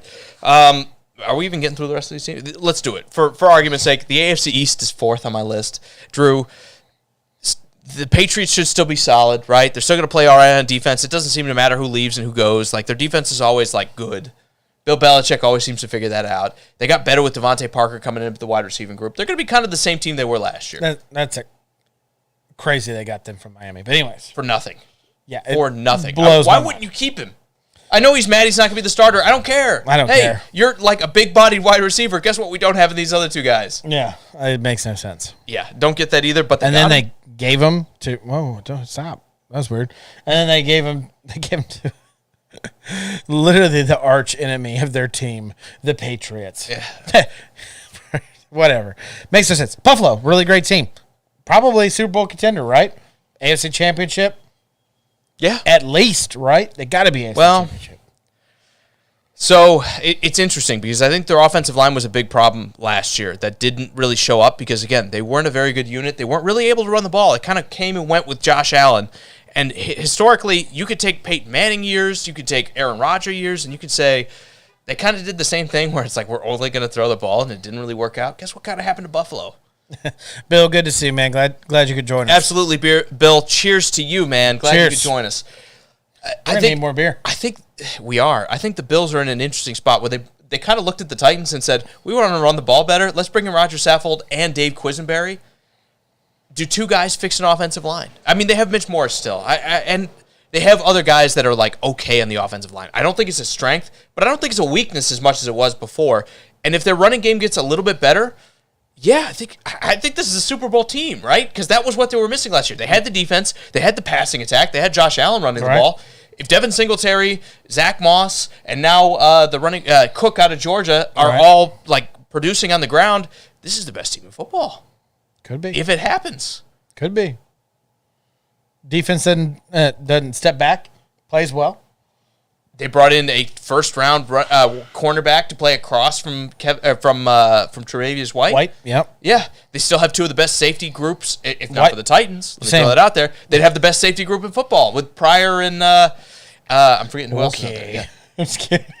I mean, say what you want about the Titans between Kevin Byard and Amani Hooker last year, it doesn't get a whole lot better. I mean, I just want to talk crap. I know. Yeah, I mean, White was gone last year, and they still did really well, and they're bringing him back healthy. Young guy on the other side who definitely will get a fair share of throws on his side because Buffalo's going to put the score up. And so teams are going to throw to a side. They usually don't throw to White. They're going to throw to that young rookie. Right. Let's see what Elam can do. Yeah, it's to me, I mean, Buffalo, I don't want to say Super Bowl, but if they don't go to the AFC Championship, it's a failure. They're selling out with it with like this contract with Von Miller. I mean, he's already 33, and they're giving him like basically a 3-year guaranteed contract. Talk about a Kevin Durant. I mean, how long did he didn't want to be traded from Denver, though. He didn't want to be traded from Denver. Actually, he did want to get traded. You think so? Yeah. I don't know. I know Denver didn't want, all the players were like, dude, we're like 3-3, and you're trading Von Miller. If I remember correctly, he asked to be traded. I don't think he did. Quietly. Maybe. I have to go back and look, but I think he didn't. Let me say this, though. The Dolphins in that division, still pretty solid. Bit of a question mark, pretty solid. You look at what they're doing at wide receiver, the offensive line, they've tried to upgrade with Connor Williams coming in from the Cowboys. We always love Cowboys offensive linemen coming in. Teron Armstead from the Saints, like one of the best guys, even though he's hurt all the time. The rest of the line, let's not mention it because I want to tell you how good the Dolphins could be. And Tua throwing the ball, I mean, let me say this. No matter what happens, you now know if Tua's the starter next year, right? Right. Like, you put enough around him that, like, if it doesn't work this year, it's time to punt. I saw some crazy statistic that his, like, percentage down the field was, like, third highest in the NFL last year of completions. I thought he had the lowest. He had the quickest time to throw, and I think he had the shortest completion because they were trying, like, screens and stuff because I read so much crap, that could have been a lie. It's probably third lowest. I did not know. It was highest. It definitely was highest. I did not research it. I was like, oh, odd, and then moved on. I'm going to go with a biblical reference here, but call me Thomas because I don't believe that. I'm just saying, man. I don't know. Look that one up if you don't know what I'm talking about. Anyway, I think they had one of these shortest depths of target when it comes to throwing the ball, but I might be wrong. Can we talk about the Jets? Are the Jets going to be any good? Like, they had those 3 first-round picks. I think it's not going to be next year. I think it's going to be 2 or 3 years. You know me. We're know falling for the trap. For some reason, I've done it. Year after year after year. You want another beer? Yeah, I'm going to need one. All right. Year after year after year, I get, like, hyped about the Jets. I like what they do, and I'm like, man, they're going to figure this out.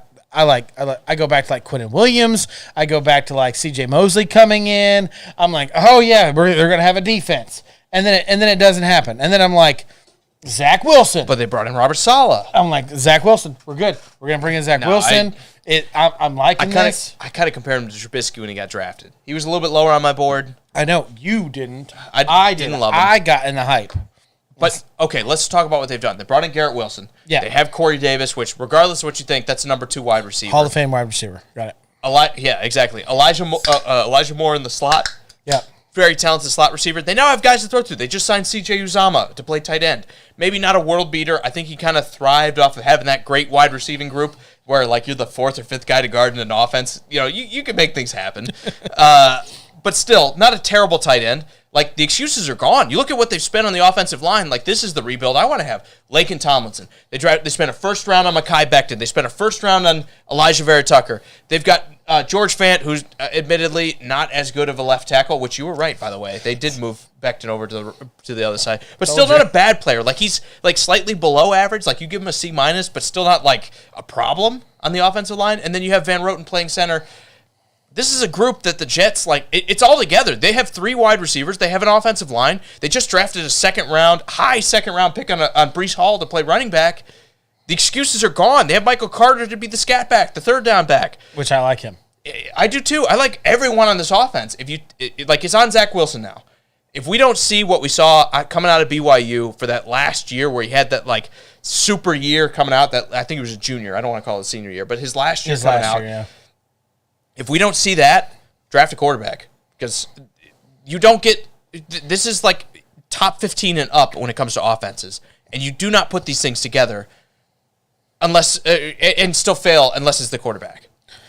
Richard, man, good to see you. Have a great night. Glad you could join us. He says he's got to run. He says have a great rest of the show. Hope you be safe. Hope you see you next week. He's going to cheer. I'm not ripping the Steelers. I think they're going to be like 8-8. Stuff after watching Steelers. They're in the second best division after Jake ripped them up. Well, aside from the offensive line, I like the team and the cornerbacks, but I like the team. That's why they are so high on my group. They were second in the division, and like they were the worst in that division, but still. Like, I was going to say, I thought you put. Okay, so you're saying.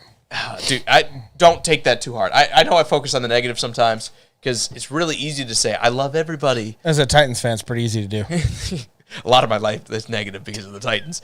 But let me just say, I do like the Steelers. I think they're going to win 8 games this year. I think it's just a tough division for them. And with the rookie quarterback, is a losing record. Okay, but if you win 8 or 9 games with a rookie quarterback, you tip your hat and say we're doing something right. That's just how you really don't. Last year, or not this draft, but the year before that, they're not going to play Trubisky. One of the best ever. They're not going to play Trubisky. Yeah, you're going to pay Pickett. You spent a 20th pick on him, right? He's going to play. So Mahomes didn't play for a whole year. It's not happening.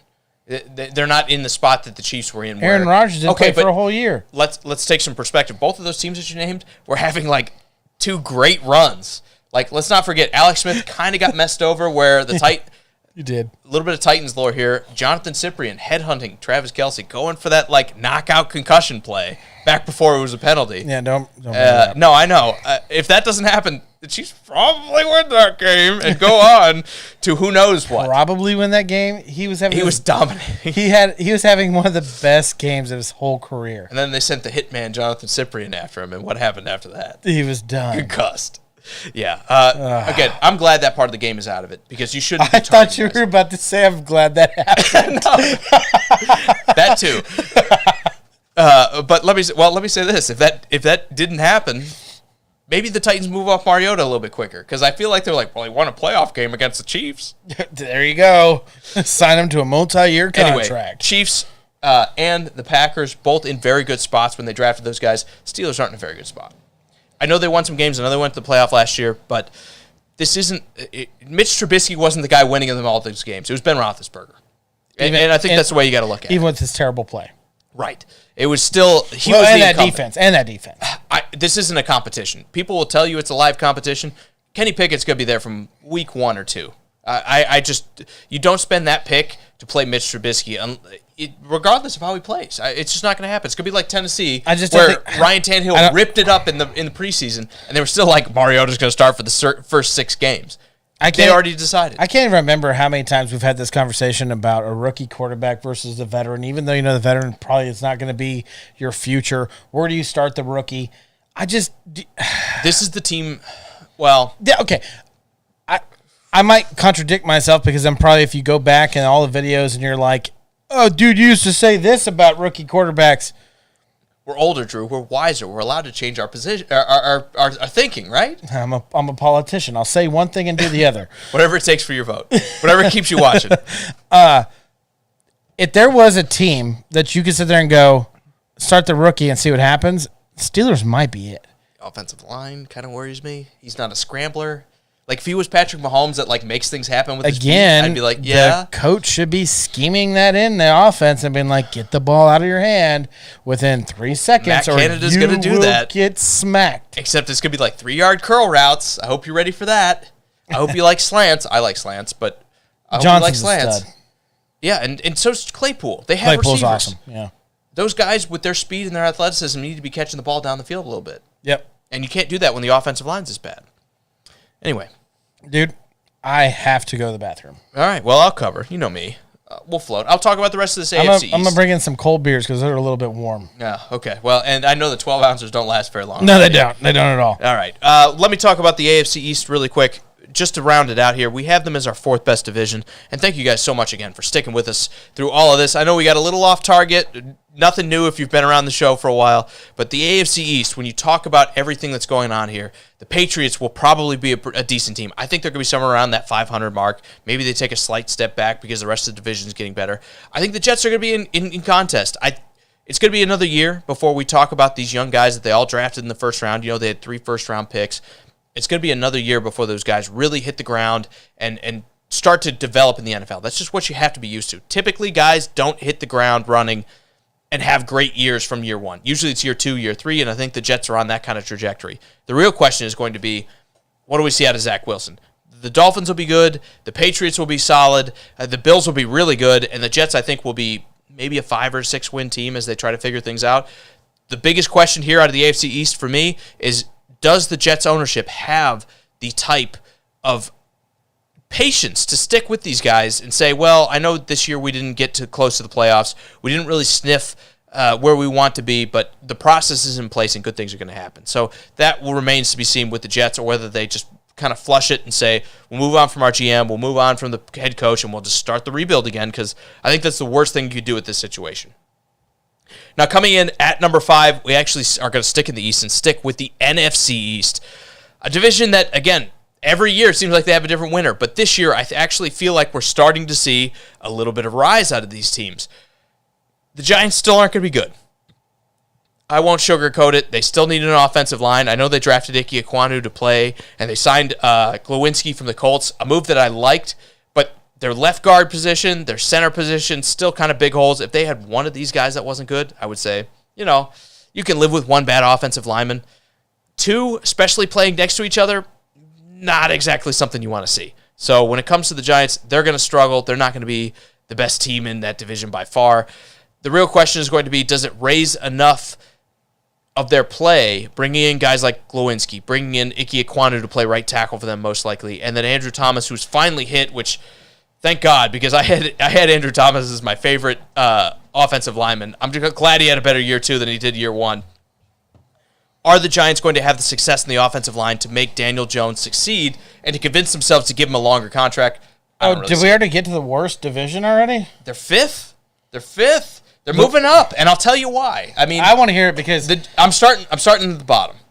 And another team we always fall for the trap, Washington, we're talking about them next. But let me just say this about the Giants. They're trying to fix the offensive line. I was just telling everybody out there, they drafted Ike Ekwonu high.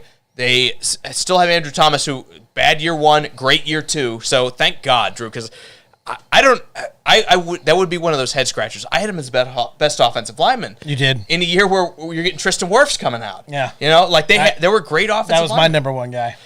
So the fact that he had a better year 2 really helps me out. They signed Glowinski from the Colts. I think a solid guard. Don't love the left guard. Don't love the center. But the offensive line is getting better as a unit here. Do the Giants have any hope? Bring in Kenny Galladay, still having Darius Slayton, still having Sterling Shepard, still having Kadarius Toney. Like, they've got depth at wide receiver. Is there any hope here? Well, they had him last year. It's all about staying healthy, right? But they had no offensive line. Like, if not for Carolina and Miami, we would say, like, man, well, like, the Giants are hilariously bad at the offensive line. And they might still be. Like, I don't like putting bad offensive linemen next to each other. Because teams see that, and they'll say, I'm going to stick Aaron Donald in that gap, and we're going to see what happens. Like, especially with Daniel Jones, who turns the ball over, right? Like, that's not what we want to see. Every way. Yeah. It's not just throwing the ball. I know. And that's, like I said. Did you meet that guy? Yeah, I know. He's my favorite quarterback. Okay. Shook his hand. I will say this. It was surreal. Getting to meet him at the draft, like, you have to know. Like, somebody hit him up, and the Giants were like, we're taking you early, buddy. Because he was everywhere, man. Like, he was shaking hands with everybody. And then he was supposed to be a second-round pick, and he goes 6 overall.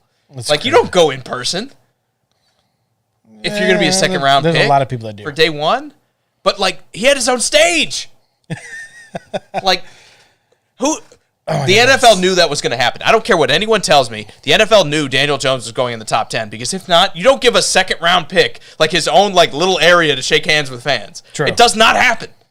True. Malik Willis this year was not getting like his own area at the draft. I don't know. We weren't there. He does not get his own little stage to shake hands with fans if he's going to be a third-round pick. It doesn't happen. That's one of the coolest experiences of my life. It was very cool. Very cool. Like just being there and like trying to steal away all the Titans players. That was very cool. I tried. And both of those guys immediately out of Nashville, or very soon out of Nashville. They were like, that one dude one time told me I should probably leave, and I'm going to take his advice. Yeah, he said play for the Chiefs, not the Jets, though, Corey. Anyway. His loss. Man. Frank says, if the line is that bad, talking about the Steelers, why start Kenny Pickett? Because you spent the pick on him, man. And owners are impatient, fan bases are impatient. The GM just winds up facing so much pressure from the media that it's going to take I don't know what it would take. Like, I don't know what you could show me in training camp that I wouldn't probably just give the nod to Kenny Pickett over a guy like Mitch Trubisky, who, let's face it, has failed to this point. And I know you're a Chicago fan. You could point to the years where he won 10, 11 games, but let's not pretend like it wasn't the defense. Mitch, even in those years, I remember telling Bears fans, one of my best friends, Bears fan, was telling me all about Mitch Trubisky and how great he was, and I told him, buddy, you got to pump the brakes. It ain't me. I literally sat here on this show since the beginning and told you that you are crazy and you're listening to him way too much to think the Bears are going to be this good. But the defense was that good. And that's why they were good for a little while, right? That's why Trubisky went to the playoffs, because the defense was that good. Yeah. The problem is the defense isn't that good and anymore, at least in Chicago. And Mitch Trubisky, well, I don't know. Like, if there's a team that the defense is going to be that good, it's the Steelers, right? Yeah, they're up there. The Steelers' defense is amazing. The front seven is. And their safeties are. So the front nine, I guess, if you want to call it that, even though they're not really in the front in the safeties. But I think they have a problem at cornerback. But regardless, they still are going to have a solid defense. You just don't go with a guy like Trubisky unless Pickett looks like Trey Lance and you're like, we can't put him out there. Well, Frank says being in Buffalo helped him. BS. Really? I'm calling BS. Yeah. And I don't. Again, think, I'm not taking shots here at Frank because I'm sure he's been hearing and listening to the same thing I have. So do you think a quarterback... How much did we see him? Hold on. Do you think a quarterback can go to another organization and see how a high-flying offense can work and how you have to prep and how you have to do it? Mitch Trubisky didn't have that. Sure. He went there. He was supposed to with Matt Nagy, right? That's why they hired him. But the quarterback group was, Mike Glennon and, other people like that. He's never had a Josh Allen sitting around him. Okay. Maybe. Well, he's not playing Josh Allen's game either. Josh Allen will run over a linebacker. Maybe. He can benefit from that. Maybe some. But one of the big negatives I have is when you draft a quarterback, the reason I always say you should have a position for these guys to succeed is because you can make these bad habits. And we're seeing that in Sam Darnold, who went from a bad spot in the Jets and then goes to Carolina as a bad spot. You talk about the seeing ghost comment. That's exactly what I'm talking about. When you develop these bad habits in a young quarterback, they stick. Because like years 20 to 25 are some of the most influential a quarterback is going to have starting as he steps up into the NFL, because the game is different than college. So if he starts on the wrong foot and you go 2 or 3 bad years with a bad team, it's just there's not many guys who overcome it. Now, Tannehill did, but even Tannehill didn't look like Trubisky did. Tannehill was all right. They were like always semi-competitive in Miami. They weren't good. He took Miami to a playoff game. Except he got hurt. Like, they had to win and get in with Matt Moore, if I remember right. Like, they won like 9. And then he played one game in the playoffs and they washed out. Yeah, but it was his team that he took. into the winning But they season. still had to win and get in. Like, it wasn't a sure thing. They didn't win 12 games, Drew. No. They weren't walking into the playoffs. It was a win and get in for Matt Moore, who I think won that Miami's game. roster Correct me was if I'm wrong. But terrible. They weren't good. But Terrible. here's my point. You can't take most of these young guys and put them in bad situations and have them succeed. And I think Trubisky probably has some of those ghosts hanging around in his head. If he played in Buffalo for 6 games and we saw a different guy, I'd say, yeah, maybe. He didn't. And there's a reason the Steelers signed him for the money that they signed him for and still saw Pickett fall to 20 and say, we're spending our first-round pick on a quarterback in a year where, historically, these quarterbacks are being way underdrafted. We don't like any of these guys in this class. We're going all night, man. Seems like it. We're going all night. We're not even talking about the NFC East. If you've talked about it all. I don't know, man. It's... So, when you think, it's like... Do you... You're coming around, huh? You're hearing what I'm saying? No. I'm going to pull this like completely somewhere else. So, when you look at teams like the Packers, where you had like Bart Starr, and then like Brett Favre, and then you have Aaron Rodgers, and you have the teams like Steelers, where you have... I almost hit the mic with my chin. Where you have... what's his old face name? Ben Roethlisberger? No. Charlie Batch? No. The guy, the old dude. Doing the commentating. Bradshaw. Terry Bradshaw. And then you have Ben Roethlisberger. I know you can throw like Tommy Maddox and Charlie Batch in that group. Do you think that they're like, we're going to grab Pickett, who is from Pittsburgh, and he's going to be like the next amazing Steelers? When you get that nostalgia and you're like, I can grab whatever guy I want, and he's going to be great. You know what I think helped him? He played college football in what city? That's what you said, Pittsburgh. Pittsburgh. Yes. Yeah. So they looked at that Thank and you, said, Perry Bradshaw. we love drafting quarterbacks that are going to sell tickets. And I think that, don't get me wrong, he was my number one guy. But when you have a quarterback like in your 20s on your big board. Perry said that old dude, for shame.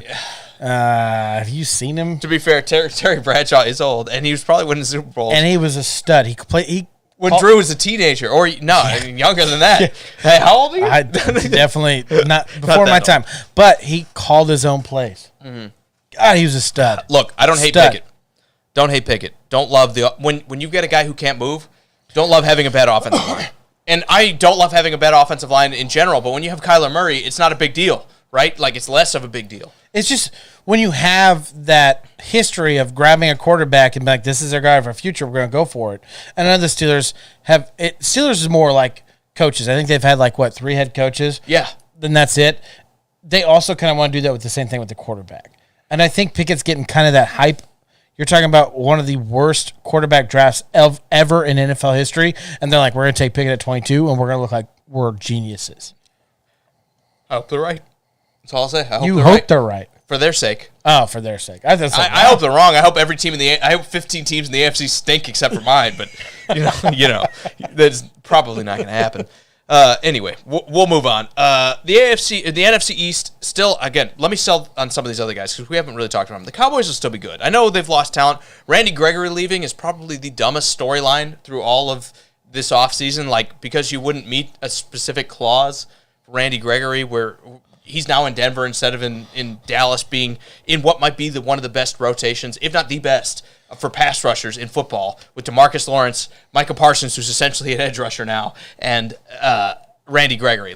That, to me, brain-dead move. I can't believe that even happened. I'm still in shock. But the Cowboys will still be good. Their offensive line still should be solid. I worry about Terrence Steele at right tackle. Played some games last year for him. Just okay. Okay. Is Jerry Jones getting too old? No, I mean...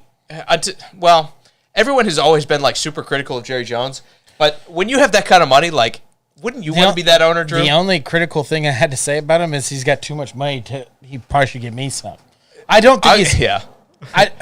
I'll give him credit. He said he would spend $1 billion if it meant winning a Super Bowl. Right. And I say cheers to that because I think the desire to win is there regardless of the process. I feel like there's some teams right now, Atlanta, Seattle, that are saying, we'll punt. I don't think Jerry Jones has ever said, let's not be good. I don't think he's ever said, let's tank. Yeah, no. I mean, you got to remember Quincy. What's their quarterback? Number 5, Quincy. I was about to say Quincy Enunwa, but that's not what we're talking about. No, the quarterback, Quincy. Oh, man. I was like super young when that was going on. What's his name? I probably wasn't alive. No. You were alive. Anyways, no, the Cowboys have always had that, again, the history and the nostalgia of being America's football team. You got to be great. And we're pulling so many old names up. You have to look it up. Quincy Carter.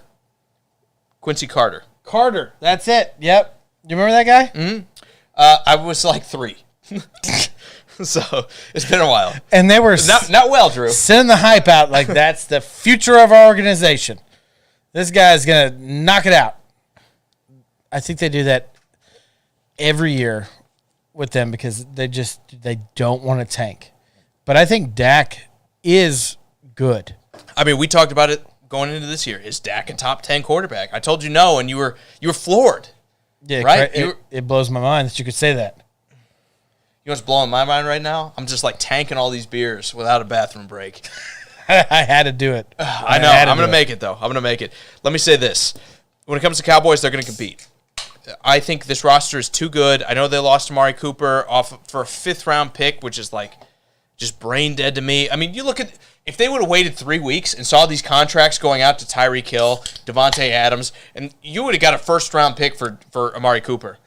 The fact that they traded him so early, I know they were in cap hell. I know they were in trouble. But the fact that the Cowboys traded him, it's brain dead to me, man. Like, they sold for nothing. I know they have great wide receivers. And Michael Gallup, who, confusingly, they gave money to. Like, I know it's less than Amari Cooper, but it's like you couldn't find the money somewhere else. Is Jerry to keep Jones Cooper too old? and move off of Gallup? No. I'll say this. I would be the same guy, Drew. I would be senile as hell. Just like, I don't know what day it is. The way I remember names, I might be. I'm not doing that well either. I wouldn't know what day it was, but I would still be picking my players in the draft. And I give tremendous respect for Jerry Jones doing that. 100% he is. He's not always right, but I will say this: tremendous respect for having the cojones to take the shot and say it's on me when this team wins or when this team loses. Parsons is a stud. I'm the guy who picks him. CeeDee Lamb's a stud. I think Dak Prescott's a stud. Mm-hmm. I think they have enough stars to compete. Yes. And I still think they're going to beat the Eagles, who, even though they added A.J. Brown, even though they have this veteran roster of guys. I need to believe more in Jalen Hurts. Thank you. You jumped the shark a little bit when it was coming to my point, but you're absolutely right. You threw him out there, and I was like, well, what? I don't believe in him. I need to believe more in him. And here's the thing. He can run. It's kind of like Trey Lance. He can run. But we haven't seen the passing ability, and bringing in A.J. Brown should help that, I think, a little bit. They have Devontae Smith on the other side. He could chuck the ball, but the accuracy is the questionable The big thing, what do we say all the time with young quarterbacks? Do not give them the excuse to fail. And what have the Eagles not done? Like, their line is good. Yeah. Like, they have a bunch of talented guys in the offensive line. They have A.J. Brown now. Well, he's coming back this year. I know, but he's like the second-best center in football. He'll be gone after this year. Probably. I mean, he's 36, 35. Something like that. It's about time. Well, he was going to retire. Let me say this. You have removed all doubt from Jalen Hurts. Now, if you cannot throw the football this year, it's time to look for a new quarterback in Philadelphia. And you know what's crazy? They might have a better quarterback behind Jalen Hurts in Gardner Minshew.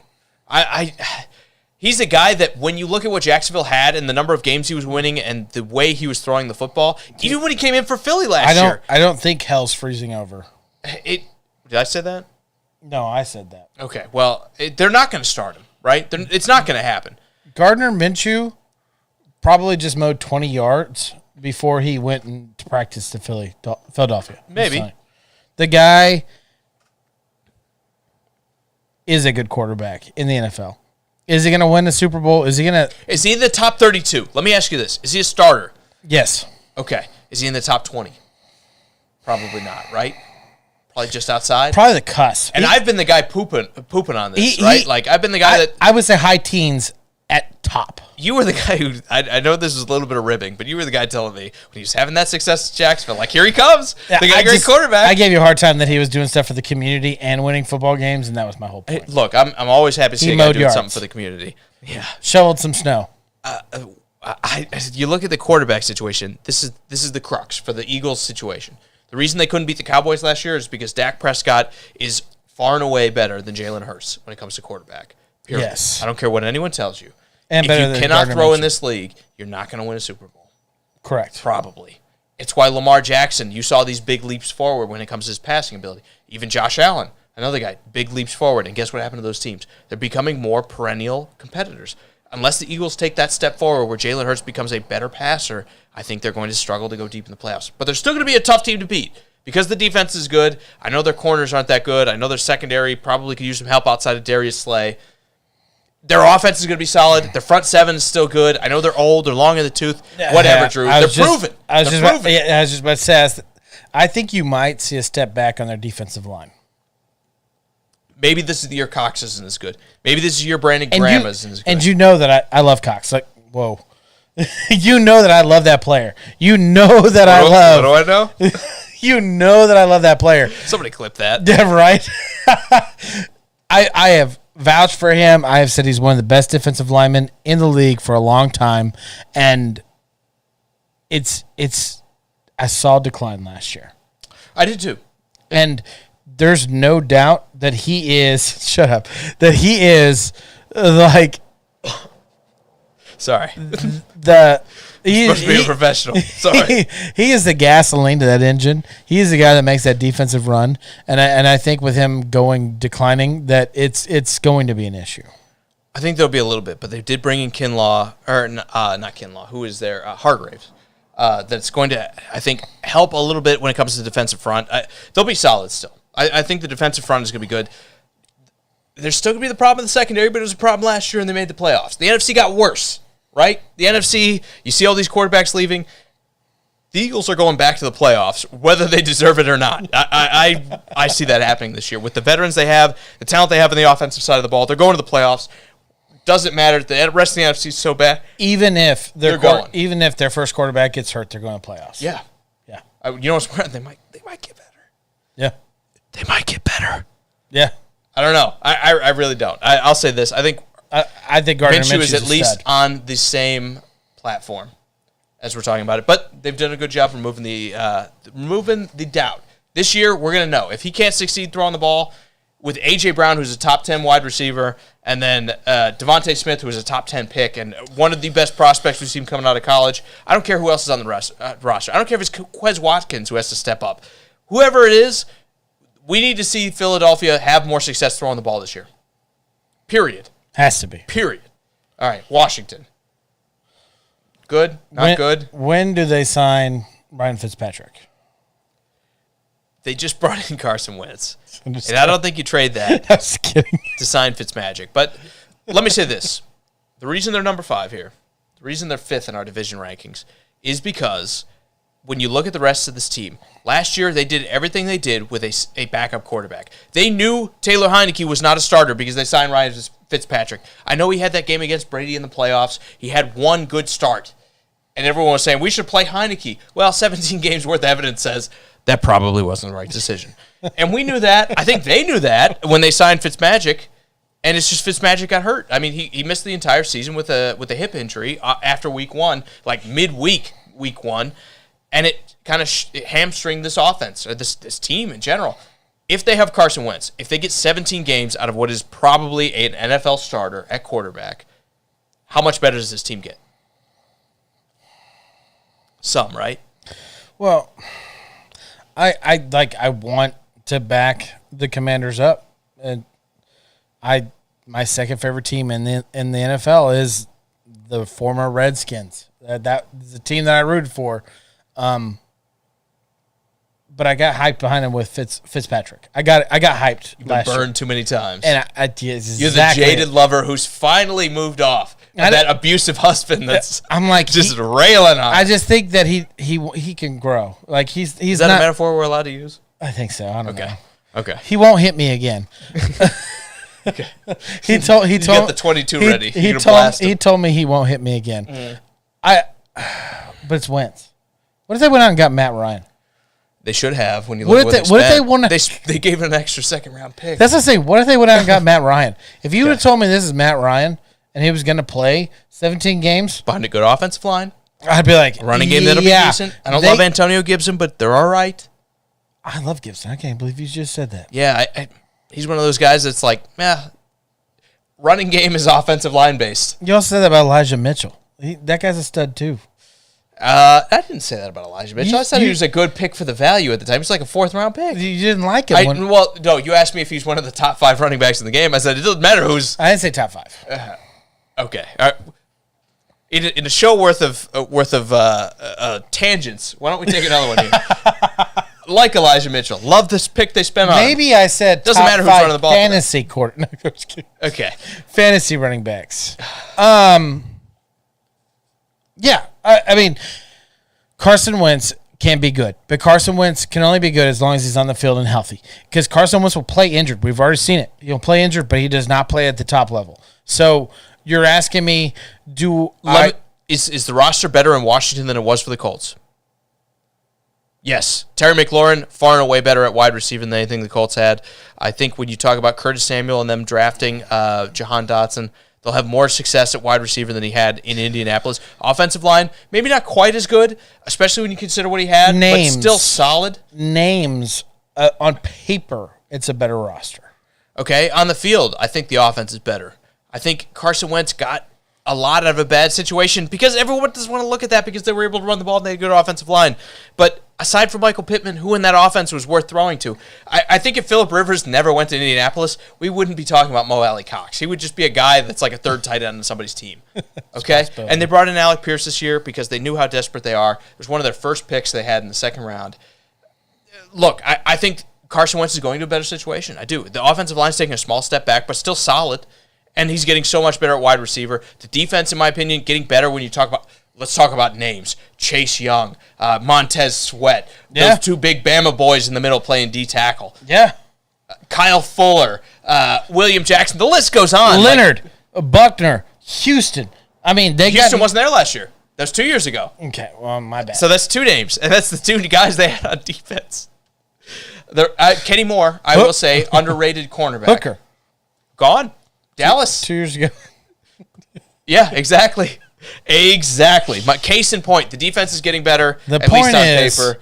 is that we might be getting too drunk to remember what year players played on what team. Okay. But hopefully the Commanders, the big jump is this. Can I summarize? Yes. The big jump is this. You're going from a backup quarterback that everyone kind of acknowledged in Taylor Heineke to a starter in Carson Wentz. The team They should be believed better. in him. The team should be better. Yeah. Okay. You ready to grind? Because I'm making this quick, Drew. Do it quick. Tampa Bay, NFC South.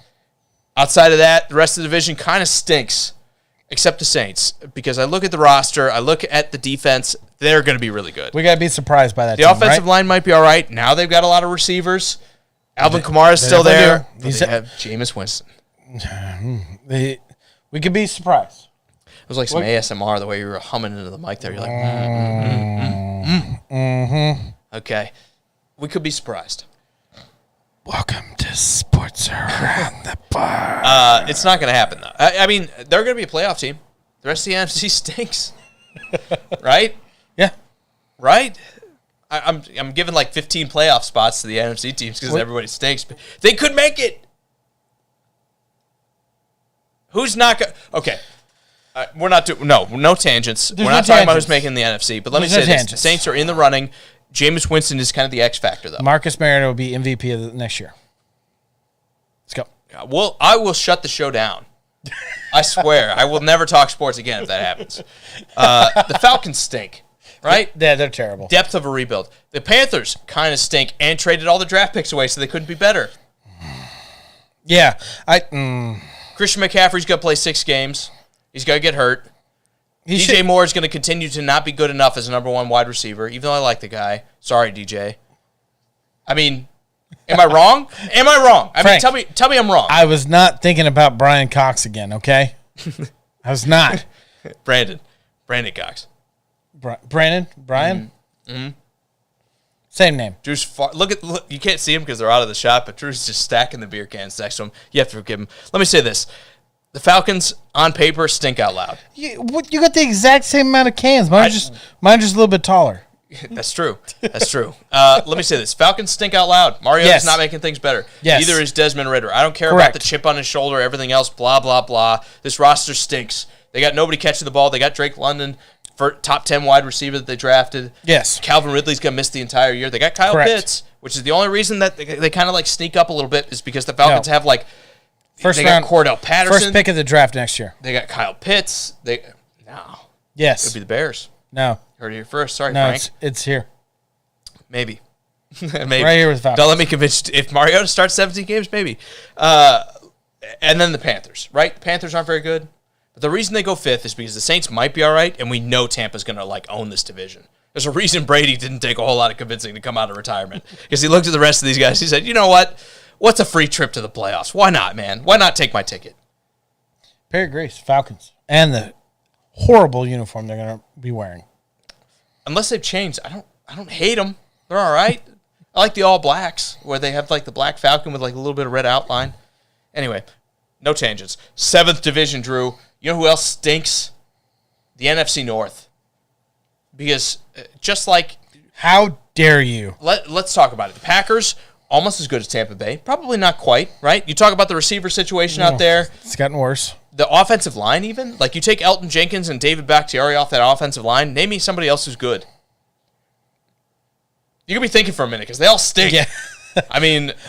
But the first names, they retired 5 years ago. I did cherry pick and take the two good guys off the line, so don't feel too bad. But let me say this. The rest of the offensive line, not solid. Aaron Rodgers is still there, but he's going to have to make a lot out of a little when it comes to the protection he's going to have and the receivers they're going to have there. They're going to run the ball some, right? Aaron Jones is there. They have running backs.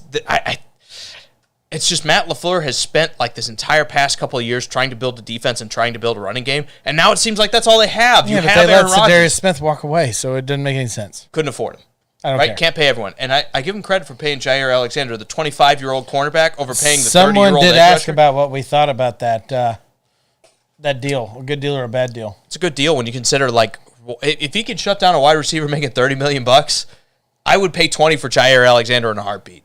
I know he beat Jalen Ramsey by a little bit, but who cares? Especially in that terrible secondary the Titans have. He got hurt. Maybe he got hurt. I talk about the rest of the secondary being good, but he got hurt last year, so that's kind of a red flag when you say, "Do I want to give this guy this much money?" I don't know, but you just do it. You just hold your nose and do it when you look at what he's done for the team going up to this point. So yeah, I have no problem with that. Yeah, you drafted him, right? They drafted him. Yes, they did. Yes, Yeah. you pay the guy you drafted. Mm-hmm. When he's a top 3 guy at his position, yes, you don't even worry about it. Don't worry. Money is money. Yep. Right? You don't trade him to Philadelphia for nothing. If you don't spend it, you're going to get penalized. So yeah, exactly. So why not? The receiving core kind of a worry. Kind of worried about everything else on the offense except for the quarterback. I'll say that. What other teams they got? The Vikings? You got Vikings at 2, right? Yeah, but they got worse, right? I guess they did get Zadarius Smith from the Packers. I mean, you still So got, that helps. You still have that receiving core. You still got the running back. Who's going to play cornerback? Who's going to stop these guys? I mean, you don't worry about it, right? And they have two receivers. You put up enough points. They have two receivers, but but Adam Thielen's like 33.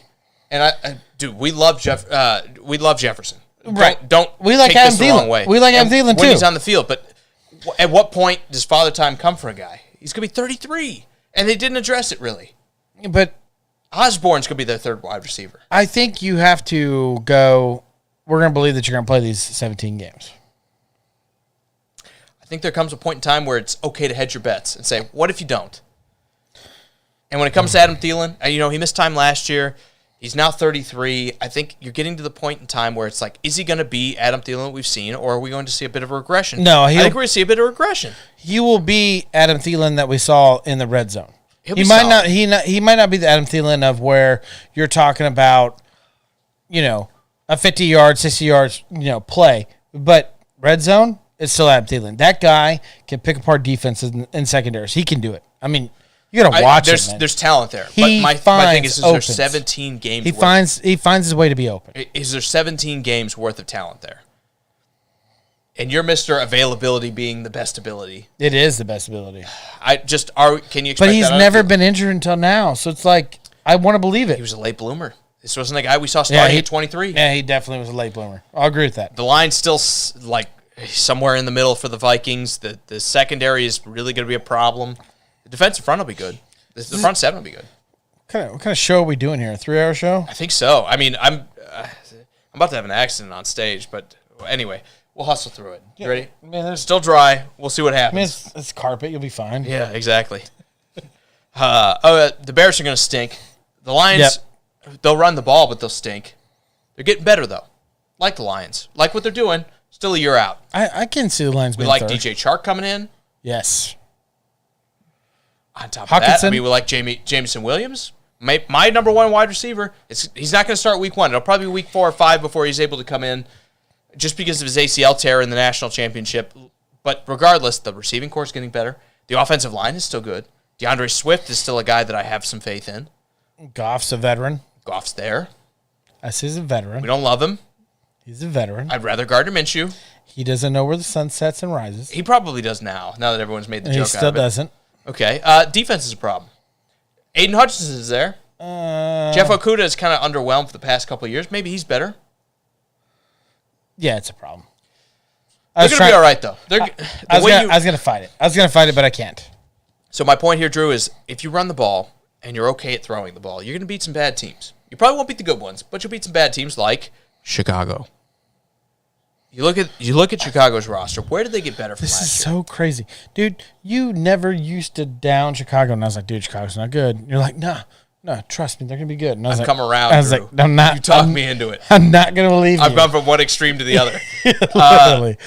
Well, they were good. And then they traded Khalil Mack, who admittedly got a little old on him. They were good 4 years ago. Secondary wasn't that good. They're like 2.5, 3. Like, remember, they won 11 games with Mr. Trubisky and went to the playoffs. You just said that was the defense. That was when I liked him. And it was the defense who carried him. Now Khalil Mack isn't there. Yes, he's gone. The secondary's taking step backs. You're going to have Jaquan Brisker and Kyler Gordon play some They haven't serious replaced snaps enough. They this year. got Roquan Smith. They spent a second and a third round pick on these guys. Like, Yeah, they're spending, but it's not enough. Well, That's what happens when you trade your first round pick for Justin Fields, right? Is Hicks is gone, right? Is Hicks gone? I think Hicks is gone, right? I think so. Yeah. I mean, all their talent that was good is gone. The defensive line isn't as They good have as it not used to be. replaced it. They're going to be okay at edge rusher. They brought in Al-Qaheem Muhammad from the Colts. We'll see. Surprise. Matt Eberflus, Colts longtime defensive coordinator, brings in his guy, Al-Qaheem Muhammad, who's a solid edge rusher. They still have Robert Quinn, so I think they'll be okay at rushing the passer. They won't be the best, but they won't be the worst. But when you can't stop the run, and I think they're going to struggle with that, you're going to have some trouble. And on top of that, the secondary isn't the sure thing it used to be. Moving on from Kyle Fuller a couple years ago, Jalen Johnson's a solid cornerback. Unless Kyler Gordon's like top 15 in the league to start, they're going to have problems stopping the pass. It's just not going to happen. And then on top of it, the offensive line, straight garbage. The wide receiving core, straight garbage. Dave Montgomery's a good running back, but we just talked about it. You can't succeed at running back when everyone in front of you isn't good. Justin Fields, I like Justin Fields. I still believe in Justin Fields. I think he showed enough pop last year that, why this offseason weren't you putting better weapons than Byron Pringle and Equimania St. Brown around Justin Fields? Why didn't you work on the offensive line at all? What's going on? I'll tell you what's going on. They don't believe in him. More than that. Well, maybe, because they have a new GM and a new head coach. You're laughing. This might be a team drafting a quarterback next year. That's what I was saying. But I think ownership looked at it and said, well, we're not going to be good, so let's just stink. Put ourselves in that position. I mean, if Fields looks good and you don't have to draft a quarterback, you're going to trade out of that spot next year, and you're going to need a bunch of picks to get better. Absolutely. And if you are bad and you need the quarterback, well, now we're in the position to take one. Yeah. They're going to be worse than the Lions this year. Yes. But not worse than... No. Okay. Drew, I'm about to die. Okay. Anyway, AFC South, let's talk about how my division's the worst. Titans take a massive step back. A.J. Brown on the move. Yeah, they're trying to make it up in the aggregate with guys like Kyle Phillips and Traylon Burks that they drafted. They brought in Robert Woods. Might still be okay, but their offensive line's taking steps back. Defense still should be solid. They're getting younger at cornerback. They lost Jack Rabbit Jenkins, but he wasn't very good for them. He's like probably C- to D+ when it comes to actual performance. They're really young there. No cornerback in their top 4 has played more than 2 years in the NFL. So very young. Falcons is what I was going for. Okay. Yeah. Give me the Falcons over the Bears. It's crazy. Do they Give me the play Falcons each over other? the Bears. Probably. It's the NFC. I'm willing to bet. That'd be awesome. They both stink out loud, too, so probably. Let me say this. The Colts, just as bad. I know they brought Matt Ryan in. Frank said, case of beer. Let me ask you this. For everybody watching, Matt Ryan just came from a bad situation where they won, 6 or 7 games in Atlanta? I think it was 7. are the Colts in that much better of an offensive spot than the Falcons were? Russell Gage, in my opinion, better than Michael Pittman. At least on par, right? Same guy. Kyle Pitts, better than Mo Alley Cox. Yes. A second wide receiver, pretty much non-existent with Calvin Ridley missing most of the year. Pretty much non-existent for the Colts. They don't have Zach Pascal now. You're really counting on Alec Pierce being a quality contributor from day one for a second-round pick that a lot of teams didn't. I mean, he went 51st, 52nd in the draft, something like that. You're counting on him to be a better contributor for the Colts to be better in the offense than they were last year. Offensive line, Glowinski's gone. He's gone to the Giants. Eric Fisher, gone at left tackle. Thank you. They haven't really done anything to replace those guys. They're kind of going with their depth on the team that didn't beat those guys out in the first place. I think the offense, even though you've upgraded at quarterback, is still in a difficult situation when it comes to who's going to be catching the ball from Matt Ryan, and are you going to be able to protect him? I think Jonathan Taylor's going to walk back a little bit of the production with the offensive line stepping back, and all of a sudden, this team's not as good as it was for a team that was playing their way into a playoff spot in Week 17. So I think the Titans or Colts are both going to be kind of neck and neck for who wins the division, and one of them will go. But both of these teams aren't as good as they were last year, in my opinion, on the offensive side of the ball. Difference being, I think the Titans are about as good as they were on defense last year, and I think the Colts are a little bit worse. I know they signed Stephon Gilmore. Is he playing 17 games? I don't buy it. He'll play 7, and he'll get hurt. No. We're going to be in the same situation. They traded Rock Ya-Sin. I bet he plays like 12 or 13. He played, what, like 6 for the Panthers? Because he was still hurt. Okay. Jacksonville still stinks, right? Yes. They spent all this money, and they're still probably not very good. Right. Houston knows they're not good, and they didn't spend the money. So they're kind of like hedging for their quarterback. What's the quarterback name? Davis Mills. That's maybe right. He's good enough that you don't have to take one. I want to buy a jersey. Real quick. Of Mills. I do. Just to round all this out. The reason I have the Bears behind the Texans is at least the Texans are like focusing on getting better. They drafted Kenyon Green to play guard for them. They still have Laramie Tunzel to play left tackle. They're working on their offensive line. Like they're trying to build an identity. Chicago's building none of that. No. They're still like the second worst team in football. Neither's Atlanta. Right. Well, Drake London, eventually with Calvin Ridley back, Kyle Pitts. You got a great tight end. Great. Good job, buddy. And they'll draft a quarterback next year. Right? At number 1. The AFC South is the worst division in football. Hopefully my team wins it. Special thanks. And then I'm about to just like release this flood. Everybody that stuck with us, especially Frank, Perry, you guys are all awesome. But Jeremy, Caslin, Chris, Austin, Bobby, Neil, Richard, Frank, Jerry, Perry, Thomas, Ray, Ken, and Bill, you guys are all awesome. Thank you. 2:15, I think it's a record for us. Thank you for sticking with us. It was a long show, one that wasn't supposed to go this long. Right. This was supposed to be something we were in and out 45 minutes through. I definitely got a little intoxicated. Ooh. Yeah, so it was fun, though, guys. It was a lot of fun. Thank you for sticking with us. Yes. We'll be back next Tuesday live. We'll be throwing a little bit of stuff out in between there. Yeah. We hope you can join us for all of that. Until then, guys, for Sports Around the Bar, this is Drew. This is Jake. Thank you for sticking with us.